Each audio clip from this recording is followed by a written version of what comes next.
Wicked West, Wicked Wild Wild West, Elphaba West, Desperado, Rough Rider, no you don't want nada. Welcome back to another episode of Enter the Nerdom. I'm here with my co-hosts, Stan Morantini. Watson Bradshaw. And I'm obviously Chad Cook. Yes, and today we have a special guest on today who's trying not to lose it too much.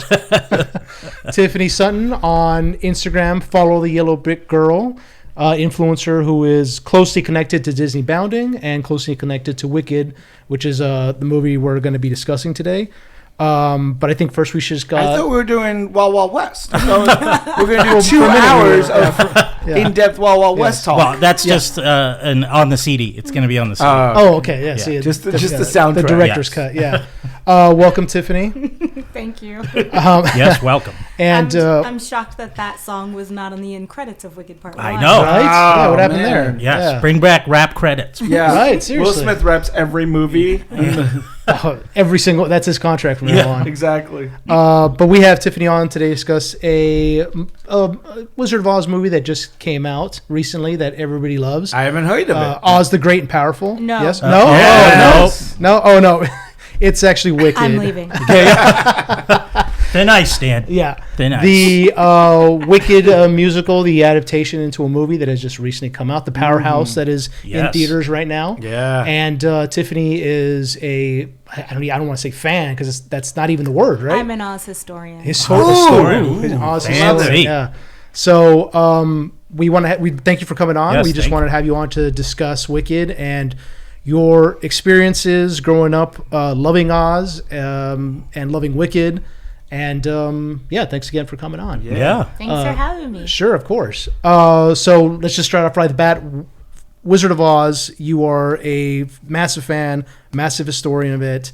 I guess a massive follower of Frank L. Baum's work.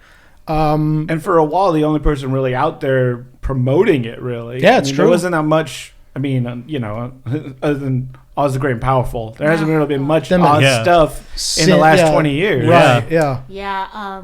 Yeah, tell us what is it about Wizard of Oz and Baum's work that has... What speaks to you about it? Yeah, since it's... When did you first get into it, and what is it about it that pulled you in? I was 2 years old. Uh-huh. My mother showed me The Wizard of Oz, and I latched on like a psychopath. Immediately, honestly. Like, this will be my life. Yeah. Literally, she showed me that movie, and that was it.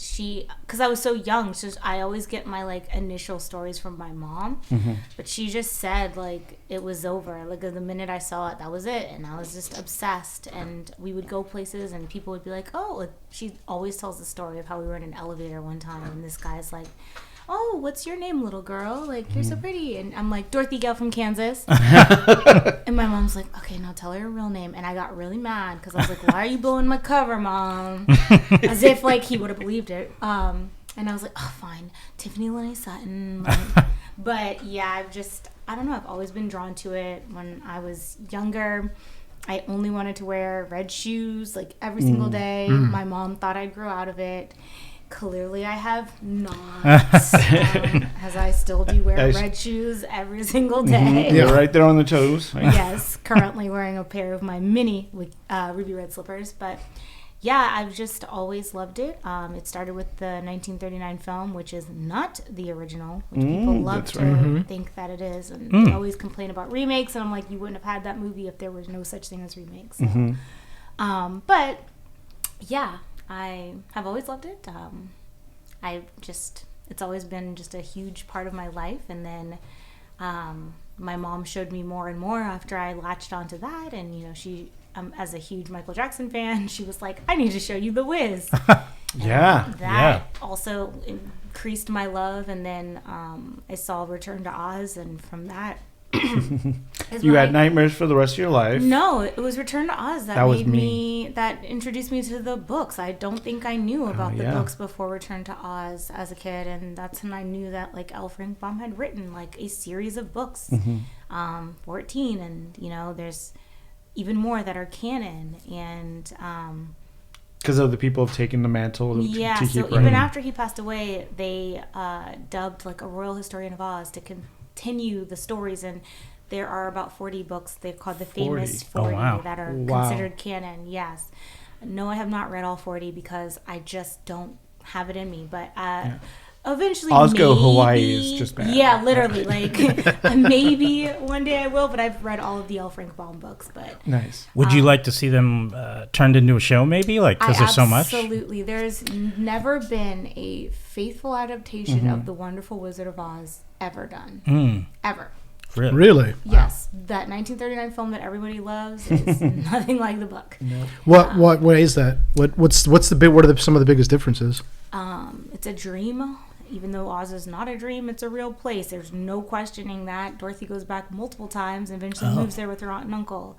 The film is a dream. Yeah, in the film it's a dream, but in the books it's a real place that she returns to multiple times and then moves there. The Witch is not green. the Wicked Witch of the West isn't green. That's an MGM creation. The shoes aren't ruby red. That's an MGM creation. They're actually silver. The whole farmhand to like characters in Oz and like all the like Kansas people that are also like technically in Oz. Yeah. Magically, that's not really like a thing either. But yeah, there hasn't been, and you know, like the Wicked Witch of the West isn't even like the main antagonist of the Oz series, so it's interesting. It's interesting that that they've never done a faithful adaptation, and I think Return to Oz is the closest thing that we've ever had to a faithful adaptation of those books. It's a mashup of like a melding of books 2 and 3. But yeah, I is would the love to see electroshock stuff in the books? No. Or no? That was a little nuts. That's an 80s creation. Yeah, Oh yeah, of course. The Yeah. 80s loved stuff like our children's movies were so dramatic. It's awesome, we were just talking about that off air. Yeah, like everything in the 80s was like, oh, you're a kid, we're gonna scare the shit out of you. Fantasy, Yeah. horror. Oh, Yeah, horror, yeah, of course, yeah. All of the fantasy movies were like horrifying. Yeah. But yeah, I just became obsessed, and I've never not been obsessed. Is Dorothy the character you really latched on to? Yeah, I wanted to be just like her. I wanted ruby red shoes and a dog named Toto, and guess what? I do have both of those things. Haha, suckers! Dreams do come true! I guess I am Dorothy. There you go. Over the years, how many times would you say you've dressed up as Dorothy for Halloween? Or you could add other times outside of Halloween. Oh my God. How many different Dorothy looks do you have? Yeah. The limit does not exist. It's a lot. Have you done a sepia tone? Like I have not done a sepia tone look. One of my friends has, and she looked amazing. But I just haven't found like a sepia tone gingham or like a brown gingham that spoke to me that I wanted to like make an outfit of. But that would be a fun, one to work on in the future. But I couldn't give you a number. Okay, that's fair. That's awesome. I know in adulthood, I think for Halloween I've dressed up as Dorothy way more as an adult than I did as a kid because I could. You know what I mean? Like I have the ability to get my own outfits and change it up. And so I've dressed as Dorothy as an adult way more than I had as a kid. But I definitely, had my Halloweens as Dorothy for sure. Toto. You're faithful. My faithful girl is trying to play fetch right now. Speaking of Toto, did you have a dog in the past when you were younger named Toto as well? No, I always wanted a dog, and my whole life I begged my parents for a dog, and I got one when I was 13, but he was a Bichon named Cotton. Okay. And Toto's my second dog. Oh, very cool. Which one of Baum's books is most nearest and dearest to your heart? I think I like the second one the most. Which one is that? That one is, oh my God, The Marvelous Land of Oz. But yes, I think that one's my favorite. Why is that? I really like the storyline with Tip and Ozma, and Jack Pumpkinhead and TikTok. I really, I just really like that whole storyline. I do love, like, in Return to Oz, the design for TikTok and Jack Pumpkinhead are amazing. Like, the stuff that, I think Jim Henson did all that. Yeah, actually, Brian Henson is Jack Pumpkinhead. And I think Tim Burton's even said if it wasn't for that, we wouldn't have the designs for Nightmare Before Christmas. Of course not. Right. Jack Skellington is Jack Pumpkinhead. Yeah, absolutely. Absolutely Wow. is. But, I really like that storyline. I think it's like the Tip Ozma story. If you've ever read it, it's probably one of my favorites. And I also just, there's like a whole General Ginger situation in this storyline. It's very feminist, and it really speaks to my heart. I love it a lot. So I think it's the second book's my favorite. Awesome. Sorry, go ahead. No, go for it. So you started as a kid liking Wizard of Oz, and then you eventually watched the Wiz. And what is it about the Wiz that really captured your attention? It was Michael Jackson. Yeah, hands down. Yeah. I always had a crush on Michael Jackson since I was like 3 years old, and I loved that man. And I was a Scarecrow girly anyway. Like every girl who loves Wizard of Oz, you're like usually a Tin Man or a Scarecrow girl. And I've always been a Scarecrow girl. I like it's like the Twilight thing. It's like, are you Team Scarecrow or Team yeah, Tin Man? correct. And I've always And Carrot Line's like, what about me? Yeah, honestly, I've always been Team Scarecrow. See, I've always dug the Tin Man, but you got that axe. I think that's what. The Tin. When I was a kid, I was like, Tin Man's pretty cool. Yeah. I just had a crush on the Scarecrows, all of them, and it was just fitting that Michael was a Scarecrow. Yeah. What were some of your original, like when you said you watched it when you were a kid, right? The Wiz. How did that feel watching that? Because I watched it as a kid, and the Wiz, and I already seen the original 39 film, and I was like, wow, what is this? Like I remember thinking like this is so different from absolutely the 39 film, because it was made in the late 70s. 70s. Yeah, so it had a very diverse cast. It had Michael Jackson in it, who everybody knew who Michael Jackson was at the time. So Diana Ross. Yeah, Diana so Ross. many big stars. And they took a lot of shots with it. Oh, yeah. You know, The songs are amazing. So like that movie is an adaptation of a musical, just like Wicked. So Is it Quincy Jones worked on that, right? the movie. On the movie. movie. Okay. But okay. the didn't do a stage show. musical came first. That was like the earlier 70s. It starred Stephanie Mills, and she was Dorothy. And it won Tonys. It was a huge hit on Broadway, and then they adapted it to film. And originally it was supposed to be also Stephanie Mills, but Diana Ross really wanted that role, so And I get what she wants. Yeah. Is it the same songs as the original, or did they make new ones for the movie? So the original has a lot of the same songs. They cut some because, I don't know if you saw the revival of The Wiz when it was here. No.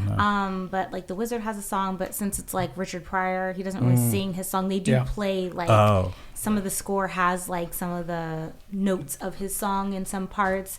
The Scarecrow had a different song. You Can't Win was written for the movie, so Michael Jackson's song, because the Scarecrow has a different song that he sings on the Broadway. Interesting. I didn't know that. And then in the revival, they gave him You Can't Win, because I feel like it's so embedded in pop culture and everybody's mind, and we all know that song because of the musical movie. Yeah. That I feel like they felt like they needed to probably put that one in versus the original Scarecrow song, but they do have a little nod to Scarecrow's original song from The Wiz, so I did appreciate that as well.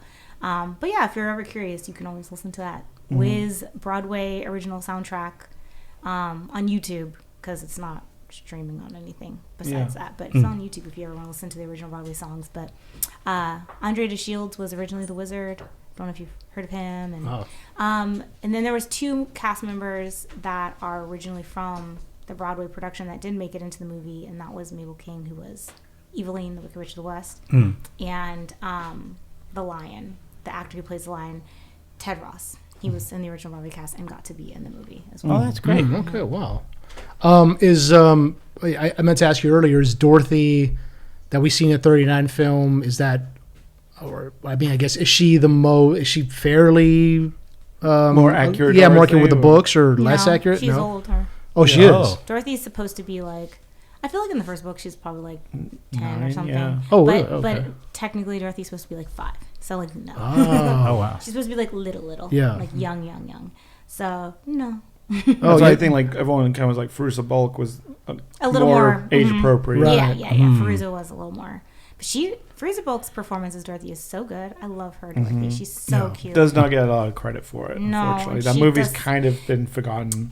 You know, you say that, but it has a very big cult following, and like amongst Oz fans, it is very beloved. I feel like the biggest issue with Return to Oz when it came out was how Disney, I think, marketed it as like a sequel to the 39 film. Yeah. And they should have kind of marketed it more of like its own thing. I don't think they should have paid MGM or whoever owned, maybe it was Turner at the time, whoever owned the Wizard of Oz money for the ruby red slippers, I feel like they should have just let those things be silver and really separated themselves. Which it's funny, like now, because of there's a lot of like people online going like, oh my god, they're using silver slippers in Wicked. It's like instead of, where's the ruby red ones? It's like, you guys just calm down. It's not even. Was it? Yeah, I know. Do you think it was partially towards because the introduction of color television that they went for color instead of silver because the transfer? It wasn't television; it was Technicolor. Technicolor, So they made that movie in Technicolor, and they really wanted to show it off because Technicolor was fairly new, so they wanted all these colors to pop. So silver is kind of like meh. It wanted those hues to really pop in the movie, so they changed it to red, which I'm not mad at because I do love those ruby red slippers. They're part of the reason. Yeah, they are. They're part of the reason why I love the Wizard of Oz so much. So they did a lot of things like that, and I think that's also like making the witch green, like all those things are just like to enhance like the color of it all. I heard MGM owns the rights to that shade of green as well. Like Warner Brothers, but yes. Warner Brothers does. Really? Yes. Oh, I didn't know That's that. why, like, when they did the Great and Powerful Oz, like they had to change. They had to change the shade of green. And like, also Wicked can't do that either. Oh, so they got different really? shade. Oh, wow. Yeah, and the reason I say Warner Brothers is because MGM doesn't really technically exist anymore, and Warner Brothers is who bought the entire MGM catalog of like the real studio. I know MGM is making a comeback with Amazon, but that's not the same company that used to be the juggernaut MGM of Hollywood in the golden era of film. It's wild. So like Warner Brothers owns all of the real MGM catalog. Oh, and that's because I was wondering, because in the Lego movie they had Flying Monkeys and Space Jam, they own references to Wizard of Oz. I was wondering how they were going to get away with that, but yeah. They own it. There you go. It's theirs, yeah. There was that one of the Looney Tunes cartoons. It obviously wasn't the Wicked Witch of the West, but their witch was particularly with a green face. So I wonder if that was just to stay in line with. I think that the 39 film is what really made green witches just a a thing. thing. Okay, Yeah, that makes I sense. mean, Yeah. Pointed hats too, right? Yeah. Yeah, the whole look. Brooms. If you look at any kind of like Halloween decorations now, witches all have that certain look, and yeah, you can credit that to the 39 film. I think that's what really pushed that look of the witch into mainstream. And I don't know if you guys saw like the press for the different Wicked, like when they were doing their press tour for all of the different premieres. Yeah. When I think they were in Mexico, Cynthia Erivo's Mexico look. Yeah, fantastic. When she had the like hands on her shoulders. Oh yes, yes. It was like So a nod good. to Margaret Hamilton, but she also wore a cowl over her head. That was actually a reference to Gail Sondergaard, which was the original woman who was supposed to be cast as the Wicked Witch of the West. And the whole reason the MGM 1939 film existed was because they were trying to compete with 1937 Disney's Snow White. And they couldn't have that look. They originally were going to go with a glamorous evil Wicked Witch of the West, like the evil queen. Yeah. And so Gail Sondergaard was signed on as this glamorous looking evil Wicked Witch of the West, and then they decided to change it, and she was like, I don't want to be this ugly, like, looking witch with prosthetics or whatever. And she was like, I'm out. So she left, and they cast Margaret Hamilton. Oh wow. But she originally had like that cowl. Yeah, and like more of a sparkle. Yeah, I've seen production stills of that. Yeah, and so her outfit for that the specific premiere was a mix between the two. I don't know who Cynthia Erivo and like Ariana Grande's like teams are, but they've been dressing them so perfectly, like for all these events that come out. Yeah, they're like, it's amazing. Like their outfits are on point every time. Like it's amazing to see, just for like just the lead up to, even like they showed up to the Olympics and they were like dressed up for it, or like the U.S. Open, and I was like, the Super Bowl too. They had those gorgeous, I'm like, glittery. I mean, this has been a year in the making. Dresses. They've been slow, like a real slow burn on this press tour, but like, and every look has just been stellar. So yeah, their styling team is great. Yeah, it's insane. They've been killing it. So yeah, it's been really. Like I said, we're going to talk an hour and a half just about the clothes. No, I mean, I remember having a conversation with Tiffany before just about some of the props from the original film. And just asking her about, like, so what happened to that? What happened to that? Because like, I remember I asked you about the wand, Glinda's wand. Like, what exactly happened to that thing? The thing she told me the whole story about it. It's like tragic, honestly. Yeah. when MGM basically fell apart and they were selling and dissolving the pieces, they were just trashing stuff. They did not have any sense of like preservation back then. They were just on like to the next one. They were just like dump it. So they were like taking all of these like priceless costumes and set pieces, and it like hurts my heart to think about like the dissolution of like MGM Studios. It's like that's my Roman Empire, honestly. But they just didn't care, and like stuff was getting thrown in the trash, and like some people were like pulling them out, and that's the reason we do have certain things. Right. But like they were just like toss it out, or they were having that was like just the way you did auctions, things. and they didn't think about like preservation back then. And it's like so many things are like, we're not sure. Is it lost? Does somebody have it? And we won't know until like they die and it pops up somewhere. We just don't know. And like, what are some of the major things that were lost aside from the wand? So many costumes. Like I couldn't tell you. We're like, there's not many original blouses. I think I've only seen one original blouse when it comes to like Judy Garland's Dorothy outfit. There's a lot of pinafores, like the gingham blue pinafore part. There's a lot of those in circulation that are original, but the like actual original blouse, it's like a light pink blouse.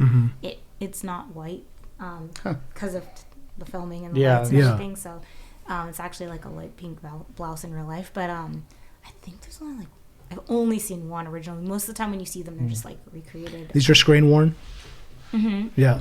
Wow. If you could have one prop from the original, obviously the shoes. It would be the shoes. Yeah. All right. Well, now there's a they're pair up for auction right now. Yeah. If anybody wants to like buy them, I think they're going for $3 million. Yeah. Oh, that's it. We'll get them for you. We'll get them for you for Christmas. Yeah. And look through the couch. Look through the couch right now. I got a couple mils in there. Yeah. What as far as the ruby slippers go, you said that they trashed a lot of things and there was no thought to preservation. Is that one of the things that was saved? Yeah. The slippers? Because we have a few pair of them left, right? There's 4. One pair. One in the Smithsonian, right? Yeah. So I think it's Ken Warner. What's his name? Ken Warner. I can't think of his full name right now. He found the shoes, and basically kept the best pair for himself, and of course, auctioned off the other 3, and his pair is actually the best conditioned pair. They think it's the ones they use for close-ups. They call them the witch's shoes, and those are the pair that the Academy Museum has. They're the best conditioned pair. I've seen 3 out of the 4 pairs in person. The only pair I haven't seen is the pair that's currently up for auction. Right. And I'll be at your house, so you'll see them every day. I wish I could have traveled to New York. A lot of my friends actually got to go see them and hold them. Oh, wow. Which is like insane because I would kill to do that.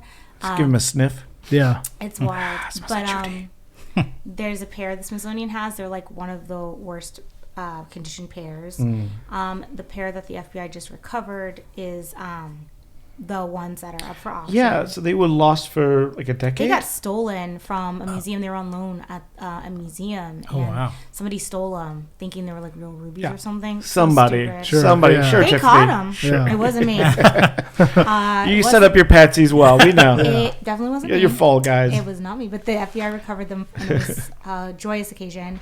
And then there is a pair that is currently unknown. That pair was the first pair I ever saw. Those were on loan in the 90s at Disney's MGM Studios. Oh, wow. And the Great Movie Ride in the queue. Oh, yeah. They had them there for like on loan for like a little while. And when I went as a kid, that was the very first pair I ever saw. And I remember I stood there in that line for so long staring at those shoes. My mom had to come back and get me and be like, we're getting on the ride. And you're like, this is the ride. This is the ride. This is one of the 5 pair that are known to exist? 4, but yes. Oh, 4. Okay, yeah. And that one's missing.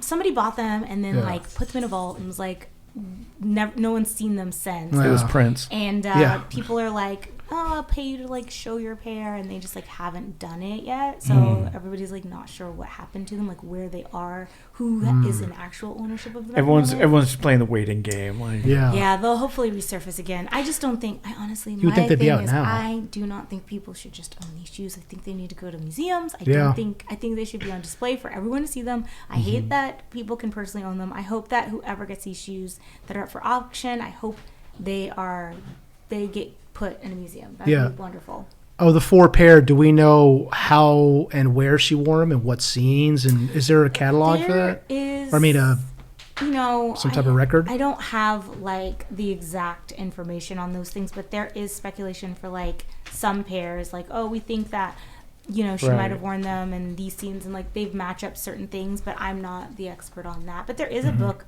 by Rhys Thomas that I read a long time ago. It was like one of my first research books I ever got at Disney MGM Studios as well, just about the shoes in general, because I was just so obsessed with them. But it's fascinating. The history of those shoes are just fascinating. And these were all made by like the same company or the same person? Or? Yeah, they were all a part of a shoe making department. They like made all the shoes. They were all made by Innis Shoe Company. So yeah. Is that company still around, or is... I actually don't know if they are. Let me see, because it's like what is that? Because I'd wonder if they could make a custom pair for yourself, or from the actual material. There are people who are really, really skilled at making replica ruby red slippers. And is it in this, or is it Western? It might have been Western Shoe. Now I don't remember. But they're like really, really good at making them. And then also Warner Brothers has a pair that like replicas to replicas that they've made. That is really, really good. That I also have a pair of, thanks to Dan. But they sell like a really nice replica pair that are the same size as Judy Garland, and it has like felt on the bottom like these real pairs do, and they're really, really cool. But yeah. Do you know if... Oh, go ahead. Oh, no, I was just going to...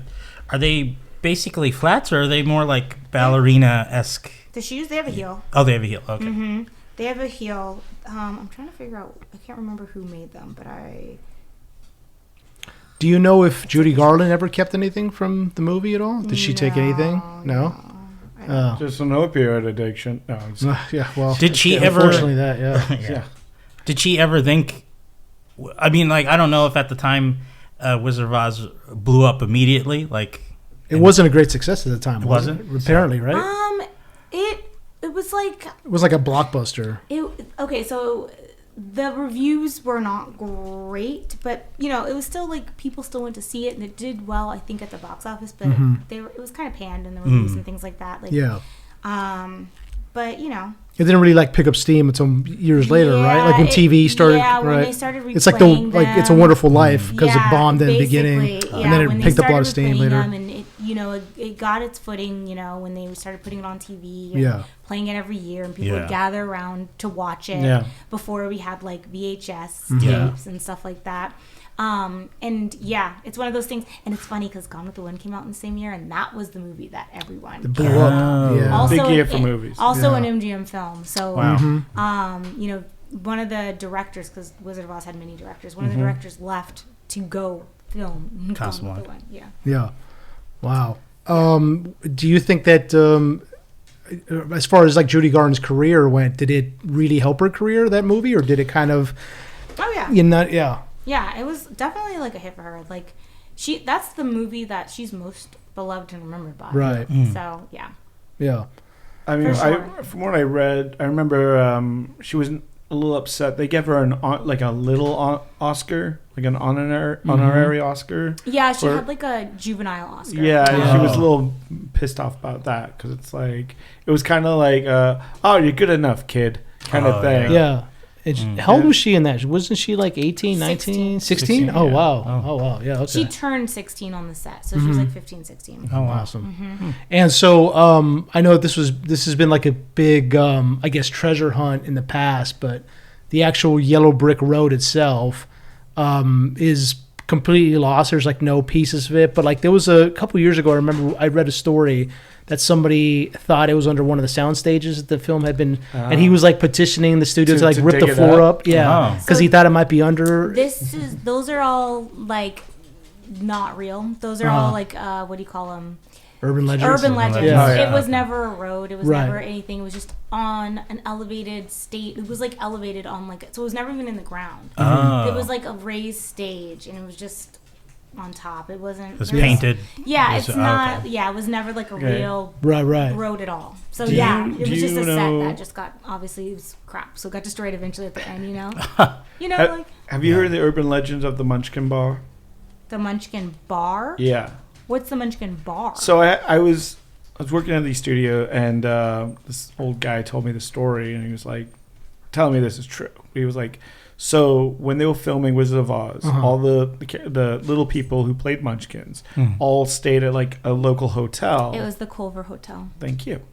And they built them a bar in the basement because they didn't want them to be around regular, because they apparently were very heavy drinkers. I thought that I feel like Have you heard this? No, but I feel like because of Prohibition, I feel like that hotel must have already had. That makes Yeah. I sense. don't think it Yeah. has anything to do with that. There's also like stories And of then them the being tunnels. rowdy and stuff like Yeah. that, and that's not true either. And supposedly there was a tunnel that led right from that bar to the studio. Yes, but I feel like that was also like I've never. Hollywood.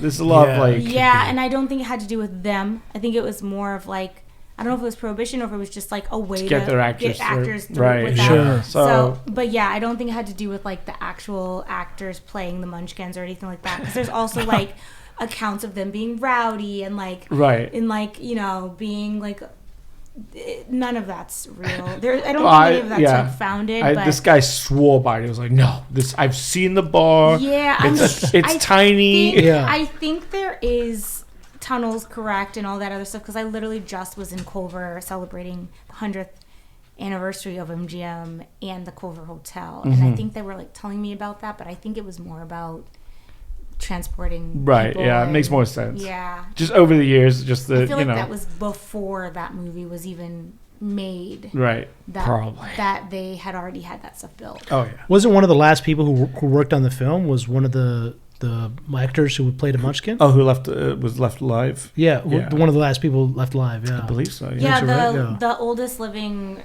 people on the films were a lot of the people who played Munchkins because some of them were kids. So Yeah, like right, they had a right. mix between actual little people and children like within the thing. But yeah, a lot of them lived a pretty long life. I can't remember if the last living person is still alive or not. Do you know how much of the Munchkin costumes are still around? Because I remember I just watched the film like a week ago, and I forgotten how much wardrobe is in Oh, this yeah, film, it's- and it's like how vast. how every different costume is different from Yeah. the next one. Oh, Yeah. Like everyone has like little details that you. Yeah, you when they guys go are into like, holy Emerald shit. City, Yeah. you Emerald can- City. That shit is like holy crap! Like Yeah. look at this. These yeah. costumes, some are around and some are lost, and it's one of those things where it's just like they did not care. Yeah. Oh, and they also reuse stuff because like Glenn's Yeah. dress you can find in another movie.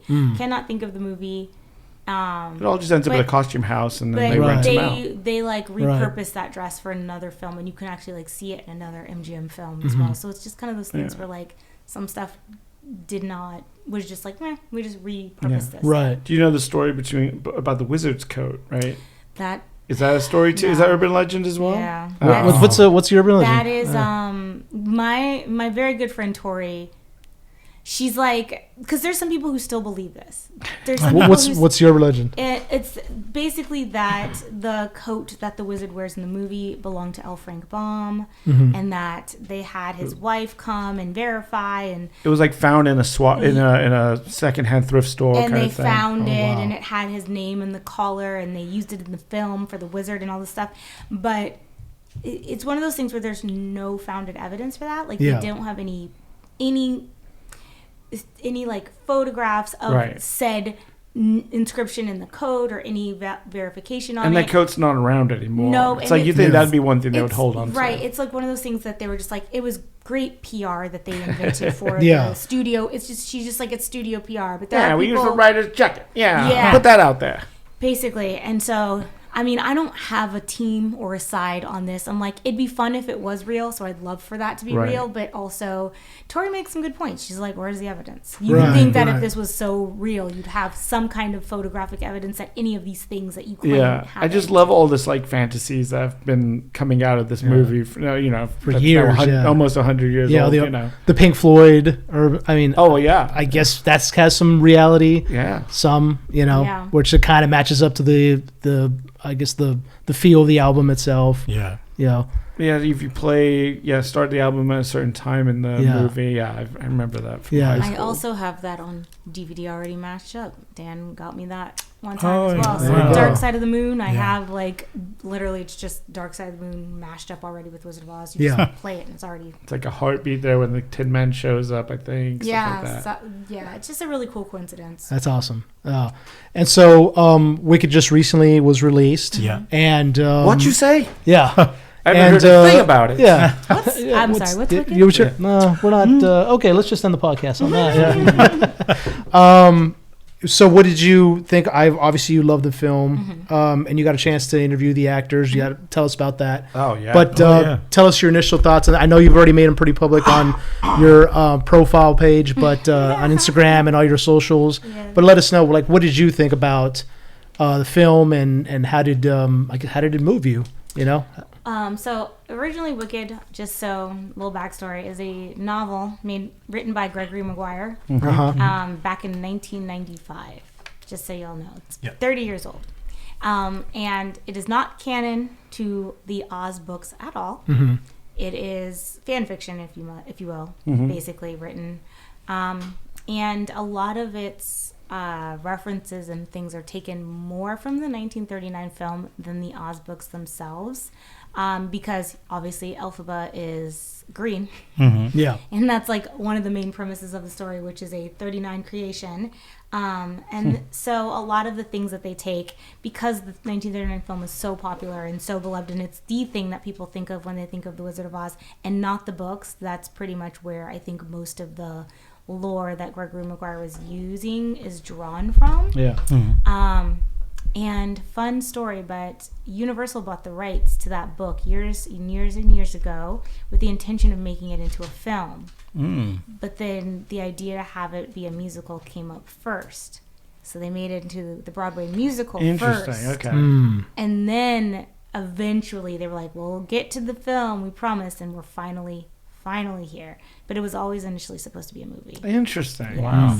But the Broadway show happened first. Do you know who came up with the initial idea to make it a musical first? Because that's such a strange... Stephen Schwartz. Okay. Yeah. Stephen Schwartz is the composer of the musical, and Winnie Holzman is the one who wrote the book for the stage production.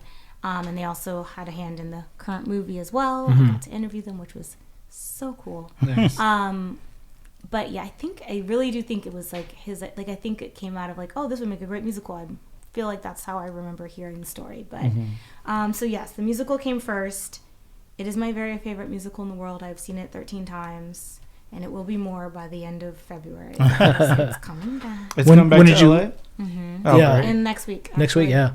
Actually, this week. Oh yeah, that's right. Yeah. Are you seeing it And, this like, week or next week? I'm seeing it the 5th, the 11th, and the 18th. Wow, awesome. Yes. Very nice. When was the first time you saw it? What? I saw it in 2005. And it was insane. I saw it in New York at the Gershwin because I'm from the East Coast. So I took the Chinatown bus from DC to Chinatown, New York for my birthday. Lucky Star or Funghua? I don't even remember which one, but it was so janky. Yeah, $5. It was so janky. It was so cheap. Yeah. Me and my best friends went for my birthday. It was like for my birthday week, and we spent it in New York. We also did the Sex and the City tour, which was also awesome. Of course. But we went to Wicked, and my dad bought me third row center tickets. Oh, all right. Oh, wow. Yeah, Wow. for me and my best friend, and then 2 of my other friends eventually joined, and they did the lottery and won it. So my other friends got to come as well, and I saw not the original Broadway cast. I was about to say, was it? No, I saw the next cast after that, which was Like the understudies? Oops. Yeah. Oh, Nope. Sorry. It's all good. all right. Edit this out. No, not the original Broadway cast, and not the understudies. Absolutely not. It was an insane cast. Like my cast, I'm still so proud of. I'm like the happiest that was my first cast. But I had Shoshana Bean, who is insanely talented. Like I am so blessed that was my very first Elphaba. My Glinda was Megan Hilty, who is currently on Broadway in Death Becomes Her. I think Shoshana Bean is currently on Broadway in Hell's Kitchen. And then my wizard was Ben Vereen. Oh, wow. Okay. And my Madame Morrible was Rue McClanahan, Blanche from The Golden Girls.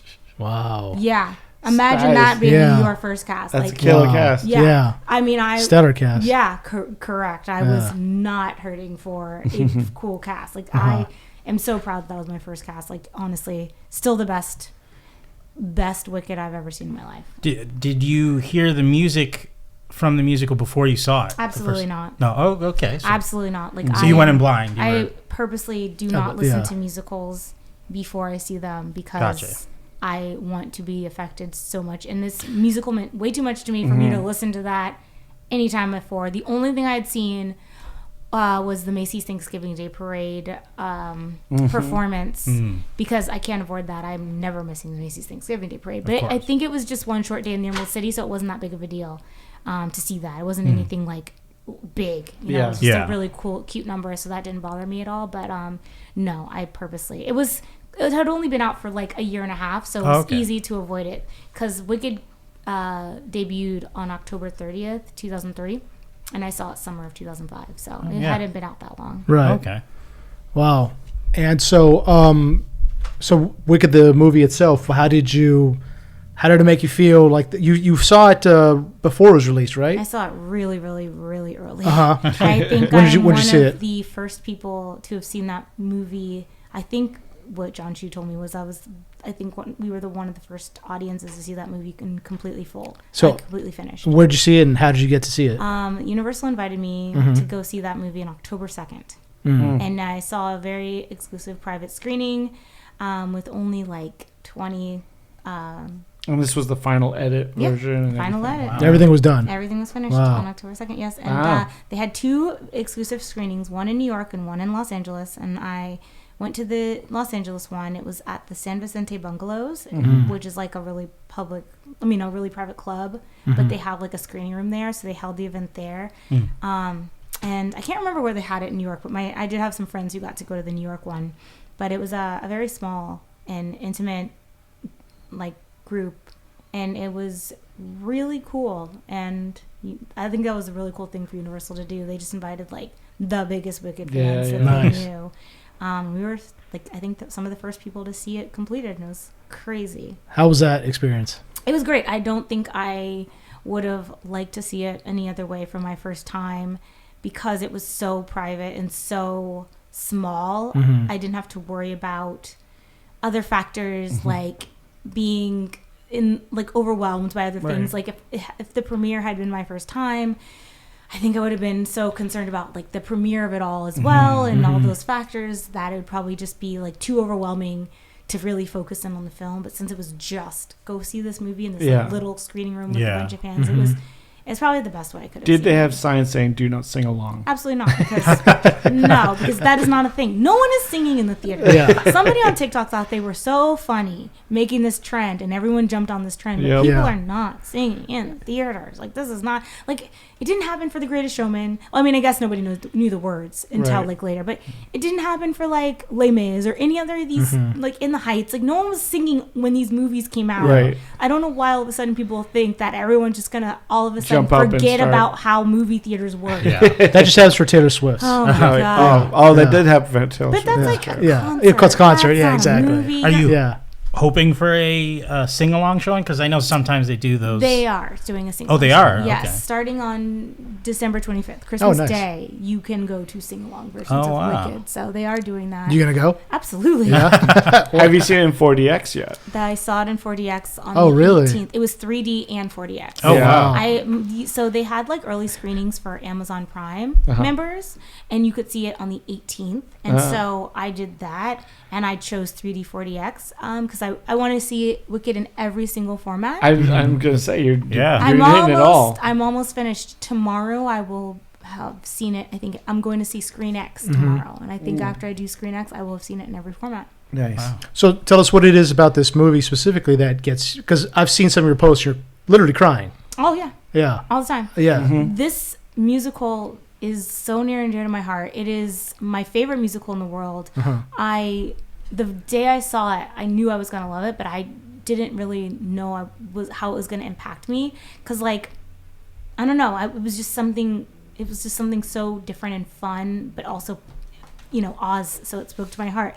So when this movie was happening, I was like, I've been waiting forever. Like, Wicked fans have been waiting for decades for this movie to get made. Yeah. It has been in the works for so long, and I'm glad that it just worked out to have waited for the perfect time, for the perfect director, for the perfect leads, to get these parts, because I was like, literally the day I saw it for the first time, I was nervous, because I am very hard on the things I love the most, and Oz adaptations have not been great over the years. It's been a very long time since I've seen an Oz adaptation where I did not have a list of notes. Problematic notes. So to have something so important to me be made and I don't have a single note is crazy.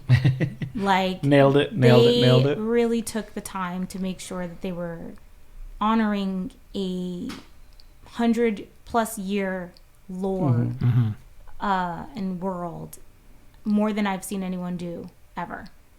Like, it's crazy. And then like Ariana and Cynthia are just unreal. Yeah. Well, you just posted today that it was like 13 years ago today that Ariana Grande. Yeah, she posted a tweet 13 years ago on today. It was like, I just saw Wicked again. I love this musical, and I hope one day I can play Glinda. Wow, that's insane. Yeah. Ariana Grande is one of us. Like, she's like me. She has read the Baum books. She is a Oz fan. She is very knowledgeable about the lore and the world of Oz. So Oz meant a lot to her. And for somebody like that to get that role, it means a lot. So that's why when people are like, why are they crying? Why are they so emotional? I'm like, if it was me, you wouldn't get me to stop crying. Like, I don't think I would have stopped crying the entire press tour. I would have just been like, can't believe I'm doing this. Like, this is a dream come true for her. Like, Oz is her life as well. So it makes sense. But yeah, it's just one of those things where it's like, I can't believe they did it. Yeah. Musical adaptations are hard. Yeah. True. It's a real roll of the dice if you get people on board. But also like to adapt a stage musical to film. Right. It is not it's tough. easy. Yeah, it's tough. Yeah. I mean, Grease is one of those that it's like, well, that was better than the stage. Like that movie, I do not like the stage version of Grease. The movie is better. You know what I mean? Yeah. It is hard to do that. Yeah, I saw Answer the Woods on stage, and I saw it in the movie, and I prefer the stage. Yeah. It's very hard to top it. Vibe. Yeah. It's hard to top the stage version of a show. And Wicked has done that. They have paid homage so well that some people like the movie more, and that is a huge accomplishment. Like, Dan is in that camp. He loves the movie way more than he likes the stage musical. And I've talked to other friends that's their favorite stage musical, and they're like, I think I love the movie more. But they were able to flesh out characters and, you know, make some things a little stronger that they can't really do on stage because there's no time. Right. Well, that was, I mean, that was a lot going against this movie too when they announced it, was of like, you know, just like, why are they breaking it up into two parts? Why is part 1 2.5 hours when the stage show is that, you know? And it's like, and is Ariana Grande like stunt? A lot of people throw a stunt casting of like, oh, they're just gonna get this pop star, you know, because they didn't know people don't know her roots. She started on Broadway. She started on Broadway, like, y'all. Sorry. I was just curious because since they did add and flesh out characters, I've never seen the musical. Where from where the movie's point of view, where does the musical start at? Like, you know, the introduction that we get in the movie, is that it's the beginning of the musical? The beginning of the musical. Oh, okay. It's pretty. It's pretty one. It's very faithful. So the movie does not take out a single thing Okay. from the musical. It just adds. I see. Enhances it, and yeah. when I say that, I mean like obviously some lines are definitely different from the like they do like they've changed one lyric, 2 lyrics actually.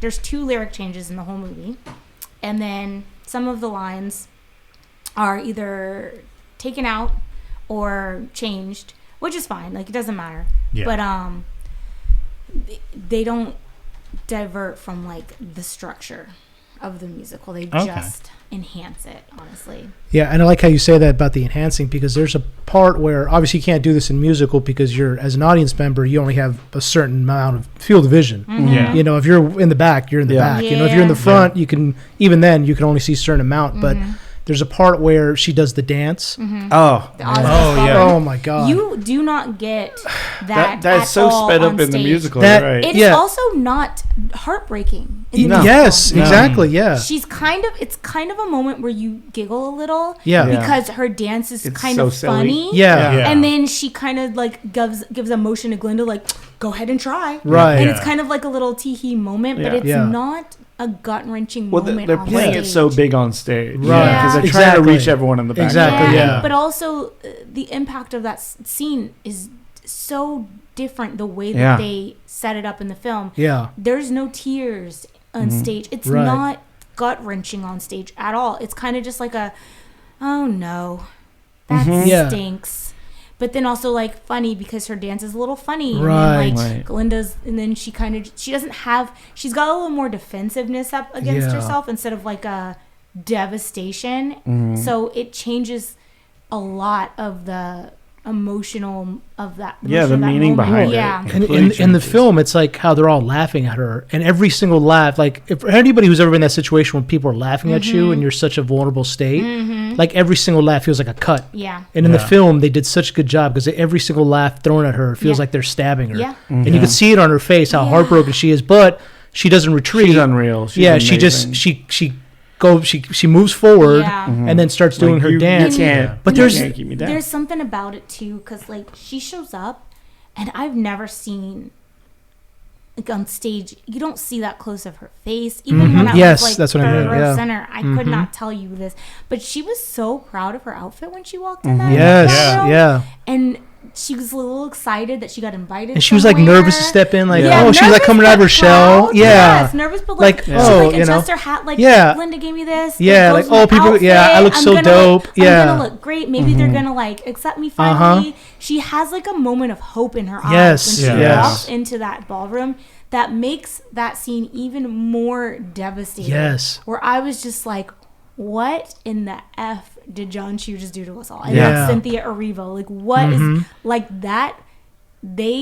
That's why when people are like, oh, I'm going to see the movie. And I'm like, but they're also going to see the stage show. I'm Yeah. like, see the stage show first? See the stage Yeah, show yeah. first? It's gonna be People don't understand why I'm always real just like, interesting. I'm like, Yeah. watch the stage show first, please, if you can. If you have the patience to like wait, please go see the stage Well, show first. yeah. Just because I'm like, it's nice to get the enhancements after, Mm-hmm. because before you get this like full rich thing, and then you go to stage. I'm like, are you gonna be disappointed? Are you Yeah. gonna feel Yeah. like it's lacking? I don't want anyone to like feel that, but I don't Yeah. know. I've never experienced anyone seeing a movie before the show. Mm-hmm. This is Right. like, you know what I mean? You've only had the show. Yeah. One, how is the movie now going to affect choreography in the shows? I don't know. They haven't changed anything with that show. yeah. So I don't know about that. Like, there's been a few productions internationally that have been non-replica productions, and I have so much to say about that because my God, some of them are so cool.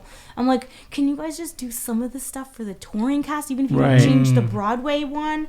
Like, if you want to keep the Broadway one, the traditional same one, maybe change it a little for the touring cast. But Right. Yeah. they don't really change anything. They're not like, I don't think they're gonna go back and like tweak it to match the movie. Yeah. Yeah. I just don't. They have so many things about the show that is very traditionally like theirs. We're not going to see moving bookcases flying around for No. Dancing in Life on Broadway. No, you're not gonna see that. You're not gonna see like Nessa Rose flying through the air. Like, Yeah. None of that stuff is gonna happen. And like this thing is very much a movie thing. That's Yeah, I was Like wondering what that thing. was. I was like, yeah, with you're doing The little dance move that Elphaba does, that her and Glinda turn into, Which- the little hand sign, that is so specific Yeah. to the movie. Well, and that's They did that in wrestling last night at a Survivor Series. They had one of the wrestlers did that out to one of really the others. Oh, Yeah, that's great. so, yeah. And that's the power of film, because there's going back to that dance scene. I was watching it, and I'm not somebody that gets like incredibly emotional in adaptations of musicals for movies. I'm just kind of like, okay, it's great. But like there was a part, again, the magic of film, where she's very emotional and she's crying, and Glinda goes out and starts dancing with her. And they did such a great job. I love how they did it. They played no music. Oh, yeah. It was just sound. It was just them dancing. and And the she's breath. yeah, and she turns and she's crying, and Glinda puts her hand on her cheek and says, "It's okay." She whispers, "It's okay." Yeah. I'm like, oh god, and I was sitting there like, oh, and I look over. I went to go see with my girlfriend Julie. I look over. I was like, if I'm getting emotional, I know Julie is. She looks over and she's like bawling. Yeah. And I was like, oh, dude, like, oh, that part right there was just I felt it. Like, oh man. I have a friend who's a sound designer Uh-huh. and posted about the movie and was just saying the way that they chose to use no sound and use just the tempo and beat of the feet Yeah. through scenes to carry scenes is amazing. It's and great. like it is every little detail of this film is really thought out very So well It's done. crazy. Yeah. It's insane. And the changes, because, the stage musical is imperfect. And a lot of people take issue with Act 2. There's so many things that people have issues with in Act 2. So I'm very, very excited It's gonna be to interesting. see what they Yeah. do with Act 2 for Part 2 of this film. Because based on the changes they already made with Part 1, that I'm just like, it's, like Dulcie Bear was such a great addition because it really drives home her love for capital A animals. And I say animals with a capital A because in the book, animals that walk and talk and have jobs and are, members of society are animals with a capital A, and it's very distinguished between lowercase animals. There's a difference. So it just makes her relationship with animals stronger, because in the show it's kind of just Dr. Dilliman.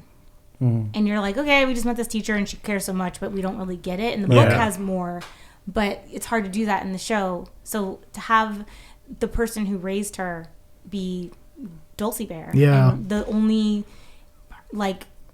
thing that showed her any love in her entire life, Her only mother figure. the only love she got was from Dulcie Bear. Yeah. And it's like, well, the only people showing me love are animals. Like, of course she has a loyalty and a love and a connection with the species of Aussians, Yeah. I hope Elphaba's sister redeems herself in the second part, because I was so mad at her most of the time how she didn't stand up for her sister. Chad, have you seen The Wizard of Oz?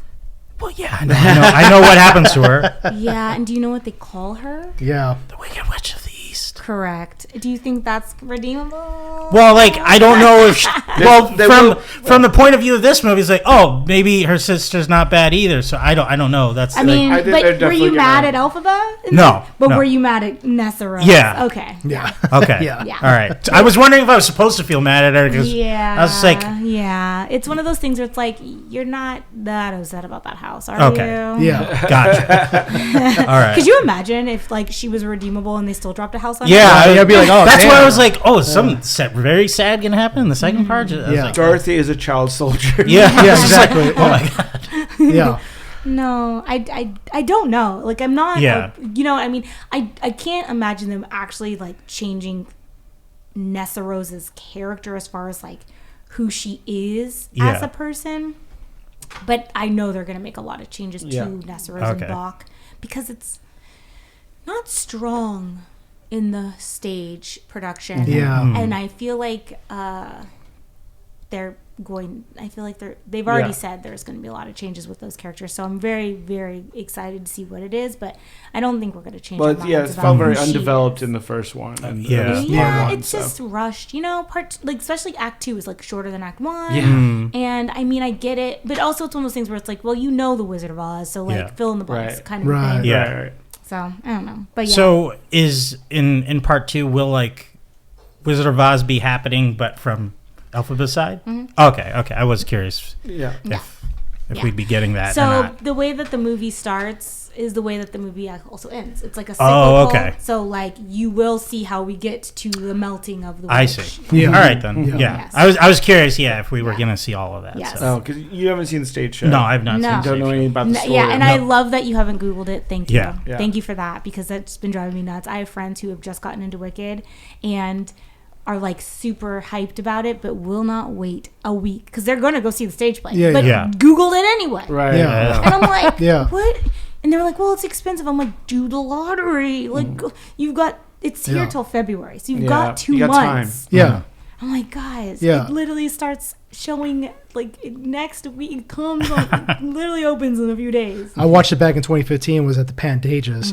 Yeah, so I always wanted to see it too. Yeah. I got dumped right after that, but yeah, it was good. Yeah, That's the best story, honestly. yeah. I had seen somebody at the time, and we went to go Nobody see Wicked. mourns the wicked. Nobody wants to Wicked. Yeah, and the next day, like 2 days after that, she dumped me. She just After- waited Oh, until man. she So, could see yeah. Wicked, and then she dipped. Oh, you know what? That happened to me. So we'll talk about that. Yeah, nobody mourns the Wicked. Yeah. Honestly, Wicked does that to people. Yeah. It does. I saw it when it was at the Pantages. It must have been early 2000s, like 2007. Maybe. Uh-huh. I don't know when it was out here. 2007, it was here. It came again, and I want to say like 9 Yeah. or 10, and then it came again in 15. I've seen it every time. But, oh wow. It's been here since I've moved out here. Mm. So I've Yeah, I never did- missed it. I did read the book back in high school, so like 96, 97 when that came out, and then the second book.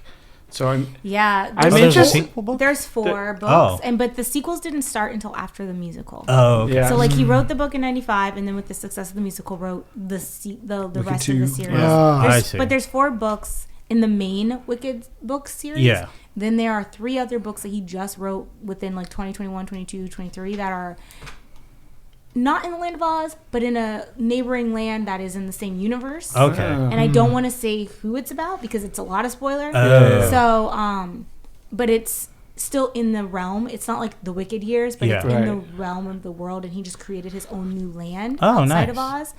And there's 3 books for that. And Well, and he's if- working on a prequel called Elfie. Well, Okay. it's done. I think it comes out next year. I have a friend who has an advanced copy of it. Well, knowing that Universal now has the rights to Wicked. They've always had it. What? But I Yeah. mean, just saying they could run with this universe. Yeah.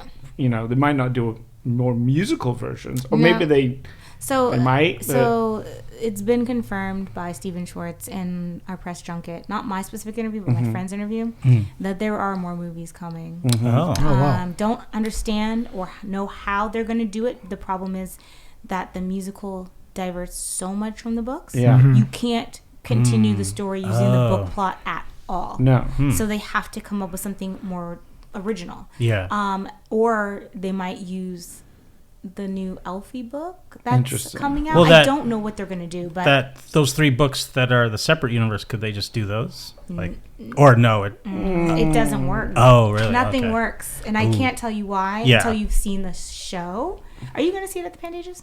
I'll give it a try. I don't know. I know it's coming this week and next week. Well, it'll be here. It opens this week. Oh, it opens this but week. it leaves in February. Oh, so it's a long Yeah, time. yeah, it's a okay. long- 2 that's okay. a months. cool. You've got Yeah. 2 months, and you can always try to do. And the lottery is in person, Oh, okay. which is better because less people are going to go to the theater, so you have Yeah. a better and chance. Yeah, like you look for rush ticket kind of thing. You can Yeah. also like go to the box office and by yourself, though it's better if you're alone because there's a lot of empty seats sometimes. Yeah, So you can do, between. like day The of filler, yeah. filler seats, Filler and you can be seats. like, "Are there any like cheap tickets?" And Oh, okay. you can see if they have like a seat because some people like try to make space between their Yeah. parties, and so if you're by yourself, you might be able to get like a day Okay. of cheap ticket. Yep. Highly recommend doing that because seeing it before the movie would be ideal. I got a Yeah. really good ticket to see Hamilton that way. Yeah. Yeah, really Yeah, close. Pantages is a great house. Yeah. Unless you're into the balcony, then or sounds kinda or crap. far right or far left because you can't Yeah. see the stage. So. Yeah, it's kind of Okay. It's big, so it's like Yeah. there are some non-visible seats, unfortunately, but highly recommend if you can, and then I can tell you why the books are different. Gotcha. But I Yeah. can't tell you before you see it because it's huge spoilers. Yeah. And so, aside from obviously the main cast, what did you think of the casting, or just what did you think of the casting in general? I had questions when I heard the casting, and they shut me all the way right Yeah, up. what were some of your questions? I always have an issue with Fiyero because the book Fiyero is a black man or dark skinned. Could be a man of color, dark skinned, whether he's black or like a dark skinned man. He's a black character basically, and they never cast him like that in the musical, and it always was an issue. Like it always irritated me a little bit. So then I was hoping for the movie that they would go a little more book description, and they still didn't. They kind of went Broadway like OBC way, and I was kind of like, ugh, again. But Jonathan Bailey does such a great job. Yeah. So. And that's just my own personal like preference, just because I know how Fiero's written, so it just bothers me a little bit that they never went with that. I thought he was a little too old for the role, but then like I didn't realize like she's 37 in real life. The thing about the role is you can't really have young people. It's they part 2 is a time jump. Yeah. Years have passed. Okay. So there got to be adults. Yeah, no, and he does such a great job. He is oozing sex at every season. It's probably my favorite rendition of like a Fiero I've ever seen in my life. Yeah, and I didn't know anything about the actor. I didn't watch Bridgerton or anything. Yeah, I mean, like that. I didn't know anything about him I've either. always liked Jonathan Bailey, but like he really bodied Fiero. Like I was shocked at. Because I always just sit there like seeing the show, and I'm always just like, oh, Fiero. Like it just bugged. I just have my own like issues with Fiero. Right. So watching him do it, I was just like, yeah, no, I'm here for this. He's very pan. People keep saying bi, but I'm like, we live in a world of Oz where animals with a capital A exist, and I do believe capital and those A animals fuck. Yeah, they do. And I do not think that they would be off the table for Fiero. So I'm like, he's got to be pan. He's got to be everything. He's attracted up for to it all. He's up for it all. And and that I'm like, that is what I want to see in this stage version of Fiero. Like I was like, this is what I've been missing. Right. That is what I've been missing. Yeah. And love it. I think the way it's played out in that whole scene. Dancing Through Life was not my favorite number ever until this movie. This movie kills. Oh, well, it's great. That is as the kids say, it eats. It eats and leaves no crumbs. Yeah. Like literally, it's probably my second, very close second favorite. Shake your head at me. Yeah. It's my very close second favorite. Literally number. Well, even how they kind of broke up Popular, how she kind of like because in the stage it's pretty much just it's just one song. No, they kind of but but this is like they spread it out more. And when you think it's kind of, there's a part where she's standing in the hallway, Ariana Grande standing there, and she's looking at it, like walking away, and like, I'm so proud. And then she's like, you're gonna grin and bear, and then she picks it up again. It was so good because I forgot. I was like, oh, the song's over. That's what No. So and then she just picks it right back up. All the practical stuff of like hitting all the walls, that stuff, and her on the chandelier. Yes, man, it was so good. So well done. When she's like swimming on the floor next to her. Yeah. Yes. Oh, so God. Her laws. I absolutely loved that rendition of Popular. I think it's obvious. That's also I love that more than the stage. Like there's so many things that I'm just like, that's my new favorite. Like No One Mourns the Wicked is my number one favorite musical number in this movie. Yeah. It is so good, and the choreo kills me because it reminds me of The Greatest Showman so much. Oh yeah. When they bring out the effigy, like the big straw like witch, and they start doing the stomp choreography. I'm like, this just gives me such Greatest Showman like vibes. It reminds me of the last number. It's so good. And From Now On. Is that what it's called, From Now On? Yeah, I think you're right. It's From Now On. It reminds me of From Now On when they're in the bar. Yeah. Yes. And they're doing like, and it just like, it makes me so hyped because I saw that movie 11 times. And so it just like gets me, and I just love watching the choreo, and it's a moment in that movie that I'm just like, this is my favorite thing. And then I think Dancing Through Life is like my second favorite. Well, again, the magic of film. What is this feeling? Where you on stage, they're just kind of going through the motions because they can only do so much. That scene is so fast. But like they're constant, like you see them going through all these different costume changes. The back and forth, the fighting, the dorm decor of it all, throwing her stuff in a pile, and her like it's so, and that's the thing about this movie. It's like, on stage they have to stand and sing. They're just Right. standing and singing. They're Right, just standing right, and singing. right. They There's can only do not- so much, they can only do yeah. so much. Yeah. In this, there's so much they can add to the story, to the like. Fighting over the desks. Yeah. Yeah. And also, That's like, I think that's the song I've been singing to myself more Yes, me than too. any other. Yeah. the way I remember the first time I saw it, my mouth dropped because I was like, "Holy crap! Yeah. They are really." It reminded me of Parent Trap. You know what I mean? Yes. It's like a very Parent Trap. I didn't think about that. moment. You're right. Yeah. And it is this like bickering sister. Yeah, or just like right away. roommates. It's Yeah, like the yeah. whole like back and forth, like trying to one up each other. Mm-hmm. And there's Trying foreshadowing. to fight for the desk. Yes. There's foreshadowing in it. Like I won't say this to Chad, but that Earmuffs, Chad. that Yeah. moment when Oh no. when they're like in school and they're doing like the class. Yeah. The Yes. sticks. Yeah. Yeah. Mhm. Uh-huh. That's some foreshadowing, and I was Yep. like, "Wait, that's a great thing to put in here because it's Yeah. gonna call back a little bit later." Yeah. That's not on stage. It's so good. It's so good. Everything. I mean, my least favorite songs will always be the Wizards. I'll stand by. How it did you forever. think of Goldblum's performance? It was the first time I didn't want to fall yes. asleep during Sentimental Man. Oh, I think they shortened it and they made it a little more. It's more talky. He's not really But there's singing. more to look at. You know what I mean? Like on Yeah. stage, you're like, okay, is it over yet? what color road? Yeah.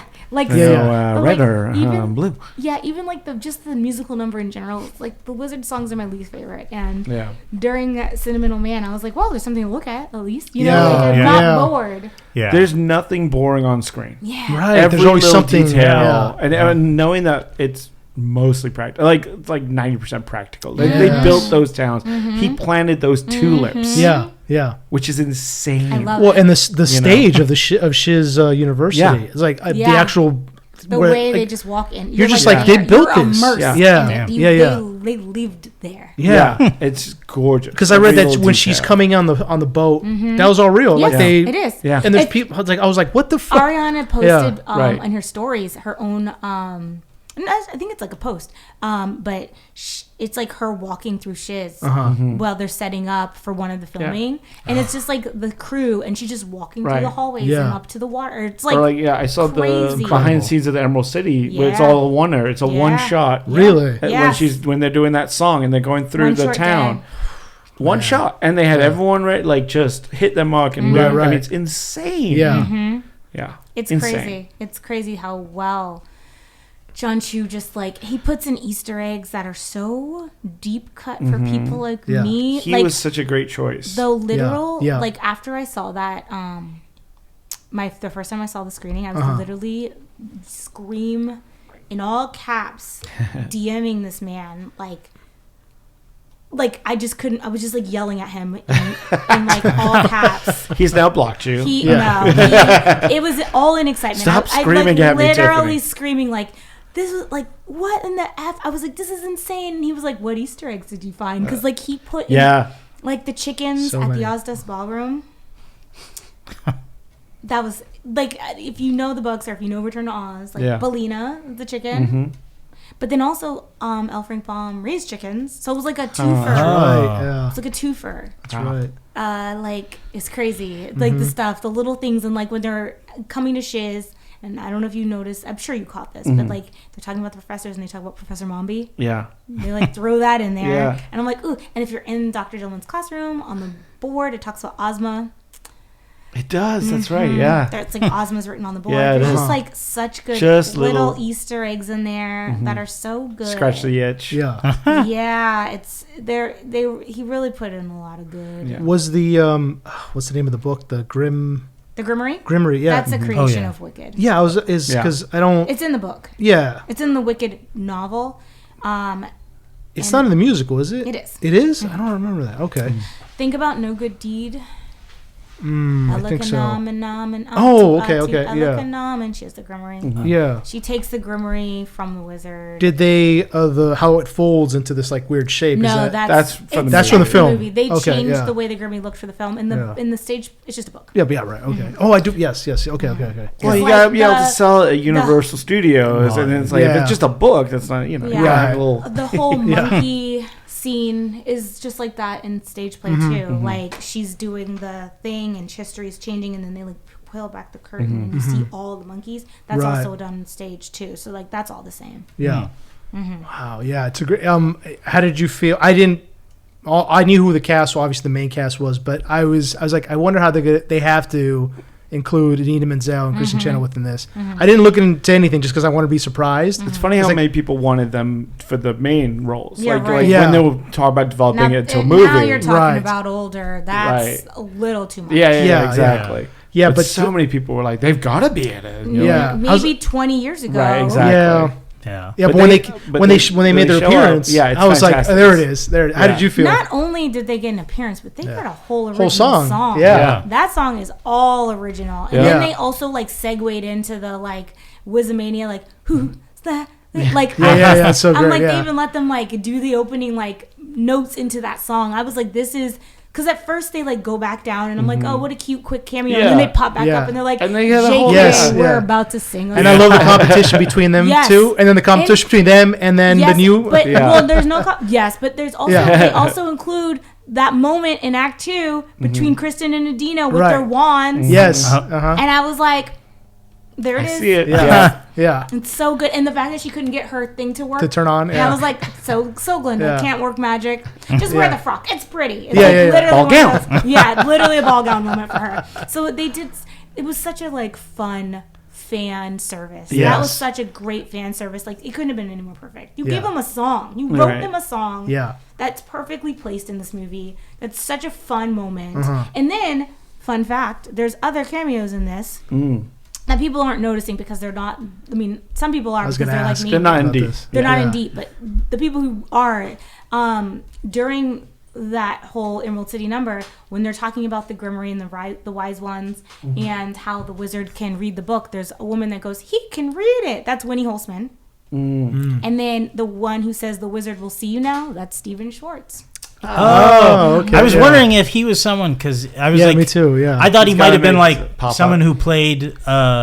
You may see the wizard in like an original, or even from the first movie, but he'd have to be very old. But I was like, oh, It's the creators of the musical. Oh, that's the, cool. The Awesome. writer Very and the cute. composer. Yeah, they got their cameos, so they both have lines. They're in the Emerald City, and that's really cool.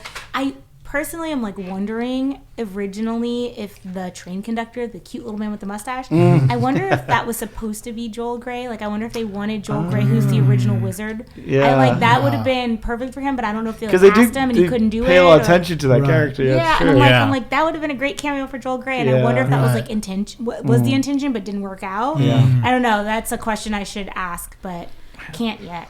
Not until part 2 comes on, you'll be doing some interviews. Yeah, I hope so. Yeah. Speaking of interviews, you got to interview the cast. Yeah, that's How crazy. Yeah. How did that come about, and how was that like? It was nuts. Universal asked, if I wanted to do the press junket, and like basically was like asking my requests, and then at the time they also asked my friend Tori, and we talked about it, and we were like, she kind of was like, we should do this together, and I was like, yeah, I agree, because there's a couple reasons. I think, us being who we are, we put our heads together, we could think of really great questions and combine our forces. It's just a little more fun to do it with a friend, but then also you take up less time if you're two people in one time slot. Right. And I'm like, that might work to our advantage, because if we're only taking up one time slot, maybe we'll get more interviews. Yeah. And it worked out to be that you way. got the whole cast to do a hair flip. Yeah, we asked them to all do their toss, their best toss, which was fun. Initially we were not supposed to interview Cynthia and Ariana. Like, they did not have time. But Cynthia and Ariana are so gracious, and they like saw us and were just like, what do you mean you're not interviewing? Like, they saw us and came over and said hi. Oh, wow. Because they like had seen our content online and things like that. Wow. And they were like, what do you mean? And we're like, oh yeah, there wasn't enough time, and they made it happen. They made time. That's awesome. They like requested that. That's awesome. Wow. Which was the craziest experience I think of my life, but also how cool are they? Yeah, so of course. nice. Yeah. The whole cast, like everybody, like Jonathan Bailey was so kind. I got a hug. And like John M. Chu was just the coolest man. Everybody we talked to was just so kind and gracious and like so nice, and so in every interview, it made every interview so fun to like do. Yeah. It was just a very cool experience that I will never take for granted. Like, it was wild, and it was great to do it with one of my really good friends. Yeah, who of course. is Yeah. an amazing Oz person as well. So. And you've got the interview up on your socials, right? Awesome. All the interviews are currently on my Instagram and my TikTok. Awesome. Yes. Awesome. Wow. And so how was it, being surrounded by something like this, when you first met them, how did that was the initial like feeling that you had seeing them two? You said they came up to you. How did that? It was weird. It was just like, what? This is crazy. It was one of those like, is this real life? Yeah. Like, this is crazy. So yeah, I was gonna say it must be nice to have a friend there, because I would have been just like, like. I don't even know if I could fully process. At the time, I was just like, this is crazy, but also really cool, but also like, I don't know. People were like, I would have passed out, and I was like, I don't know if like I was never like a stan of anybody. Yeah. Right. I just like know Ariana Grande's music from being on the radio, but I've never like gone to a concert, and I don't keep up with like everything like that. I just know who she is. I know some of her songs. So it wasn't one of those things where I was like, oh my God, I'm going to pee myself. Or right. It was more just like, how cool, you know? It's Ariana Grande, like she's Glinda, you know? Yeah, I think I would have peed myself around Jeff Goldblum. I think if that would be the one. Definitely. Well, I didn't meet Jeff Goldblum. Right. So, and then like with Cynthia Erivo, it's just like, I don't know. I feel like I might have just had an out-of-body experience. Yeah, just in awe of her. Because I was just like, I was in the same room with Cynthia Erivo one other time when I went to see The Wiz at the opening night, and she was there and started the standing ovation for the Evil After No Bad News. But yeah, I didn't get to meet her at that point or anything like that. But I just like couldn't. It was just crazy to be like, she is like almost an EGOT. Like that is how she's just an Oscar away. She just won an Oscar away. Like she is incredible, and I don't know. It's just. I didn't know much of her. I only knew her from watching The Sandman. She plays the Lucian in there. Okay, so you didn't even know she was like the original Broadway cast of Color Purple? No. Oh wow. I didn't really know anything about her. I think that's when I first heard her. Yeah, I've been in this YouTube rabbit hole of her content now, and was watching her kill over and over again. These women is amazing. Her voice is insane. Yeah. And speaking of Greatest Showman, she was part of the pitch for that as a music, like to get that movie made. They had to have a bunch of Fox executives show up and do the music, and she was there doing the Zendaya songs. Oh, I didn't know that. So there's video of her singing. Oh and my gosh! I'm like, oh my you God, it's have insane. just sent me down another rabbit hole. This is what I do till 3 a.m. I'm just like, oh my God, she's amazing. Because, like I said, the only movie I've seen more in the theaters is The Greatest Showman. And it's like peanut butter and chocolate now. Oh my God. Yeah. Put them together. Wow. Yeah. It's been a crazy ride. Right. I wanted Wicked to do well. I wanted it to be. I think it's doing all right. I just wished for this for so long. Yeah. And it just didn't seem like it had You never know. Well, you know, years ago. I mean, like when they used to talk about it, it just nothing felt right. You know, when you would hear like we had different directors and there were different castings that were going down. Right. And nothing felt correct until they finally were like John M. Chu, and I was like, wait a minute. And then they were like talking about they're actually casting, and then we got like they said Cynthia Erivo, and I was like, something about this sounds magical. Like I was immediately like, oh, I think this might happen. Like this sounds like casting I can get behind. Like it just nothing like the projected casting that had been years ago, like a decade ago. It just never felt like it was right. And now who were they talked about in the past? Do you remember? Like I know Lea Michele wanted it for a while, and there was just like so many different people, and I was just kind of like it just felt like a replica, too much of a replica of Broadway. And I feel like one of the things that I am kind of glad that they did with this is kind of just made it their own a little bit more. It gives you a reason to see the movie, and it gives you a reason to see the musical. It's currently at 359 million for the box office against a budget of 150. So it's definitely looking good. Well, is 150 for both parts, or was that just I think for both parts it seems. Which is because pretty cheap for one.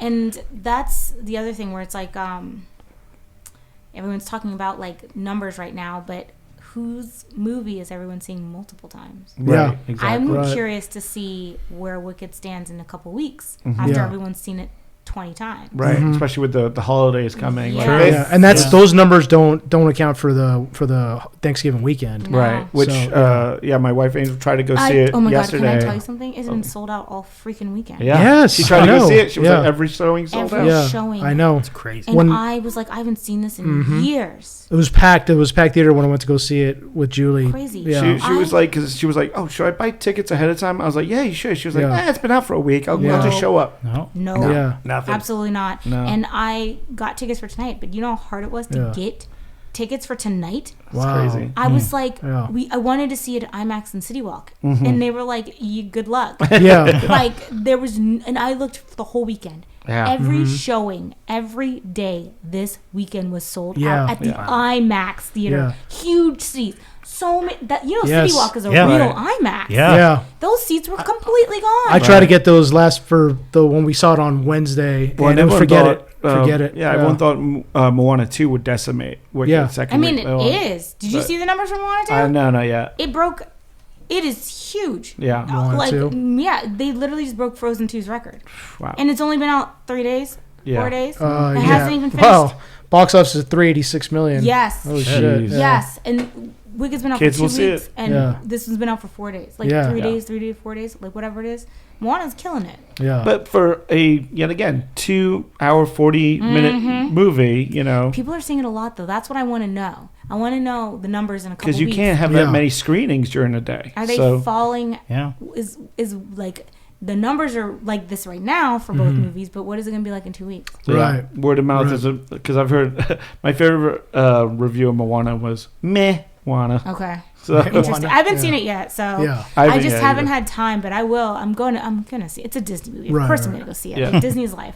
But but I just haven't. It's been so busy. But I probably will try to see it maybe next weekend. Yeah, I mean the Yeah. fact it was supposed to be a Disney Plus show and they changed it up a Yeah. bit for the But the people movie. love Moana, so that's. Yeah. I mean, you Oh. know what I mean. Yeah, no matter what, sure. they're gonna yeah, see it. of course. But I'm really interested to see what the numbers will look like in a few weeks when people are still seeing Wicked. Yeah, Like, people are like they. No one I've talked to is like, I saw it. It was great. And everyone was like, I have to see it again. Yeah. Right. It's Yeah. like Titanic. I mean, it sounds silly. I was in tears before the movie even started. Yeah, that overture, right? Well, not even before Okay. then.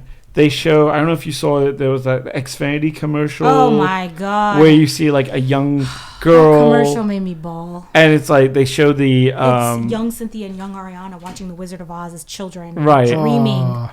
and then like they show Ariana doing a tweet going like, "I'm gonna play in this movie someday." Oh, wow. And then it's the actual footage of their Zoom meeting when they find out they got the roles. Oh, Oh. wow. And then them walking on set. And I was like Aw. immediately Niagara Falls. Yeah. I was just Yeah. like, It's "What?" crazy. Yeah. It's crazy. I didn't see that And commercial. Yeah, that I commercial is. It aired a few weeks ago on just like the internet. Uh-huh. Yeah, And like I was like, "What in the world?" It just started crying. I was like, "This is yeah. crazy." And I was like, the movie hasn't even started yet. Yeah. It's craziness. "They are." How did you feel in the final scene of this for Defying Gravity? How did My first reaction to so Defying Gravity is obviously like my favorite number of Act 1. Like it's the number of the first act, and it is so stunning and breathtaking on stage. So the very first time I saw Defying Gravity in the movie, it was a little jarring. yeah. I was like, I don't know, something about it was just like weird to me because I'm so used to seeing what I see, and I'm like, she's flying on a broom. It's just weird. Right. I don't know. Right. It took me aback a little bit. Yeah. When she sees a reflection of herself as a kid, the oof, Spider-Man oh, yeah. moment. Yeah, Yes. I love Yeah, the Spider-Man Spider-Man moment. moment. That's what I call it because Yeah, that's it's what it is. Miles Morales. Like Yeah. Yeah. I'm like Yes. it gives me That's that. funny. It's what's up danger. Like that is Uh-huh. what I'm seeing right now, and that always makes me cry. Like in Spider-Man, that moment, oof, I'm always waterworks, and Yeah. like it's the same thing. It's like. That moment is probably the best part of Defying Gravity to me.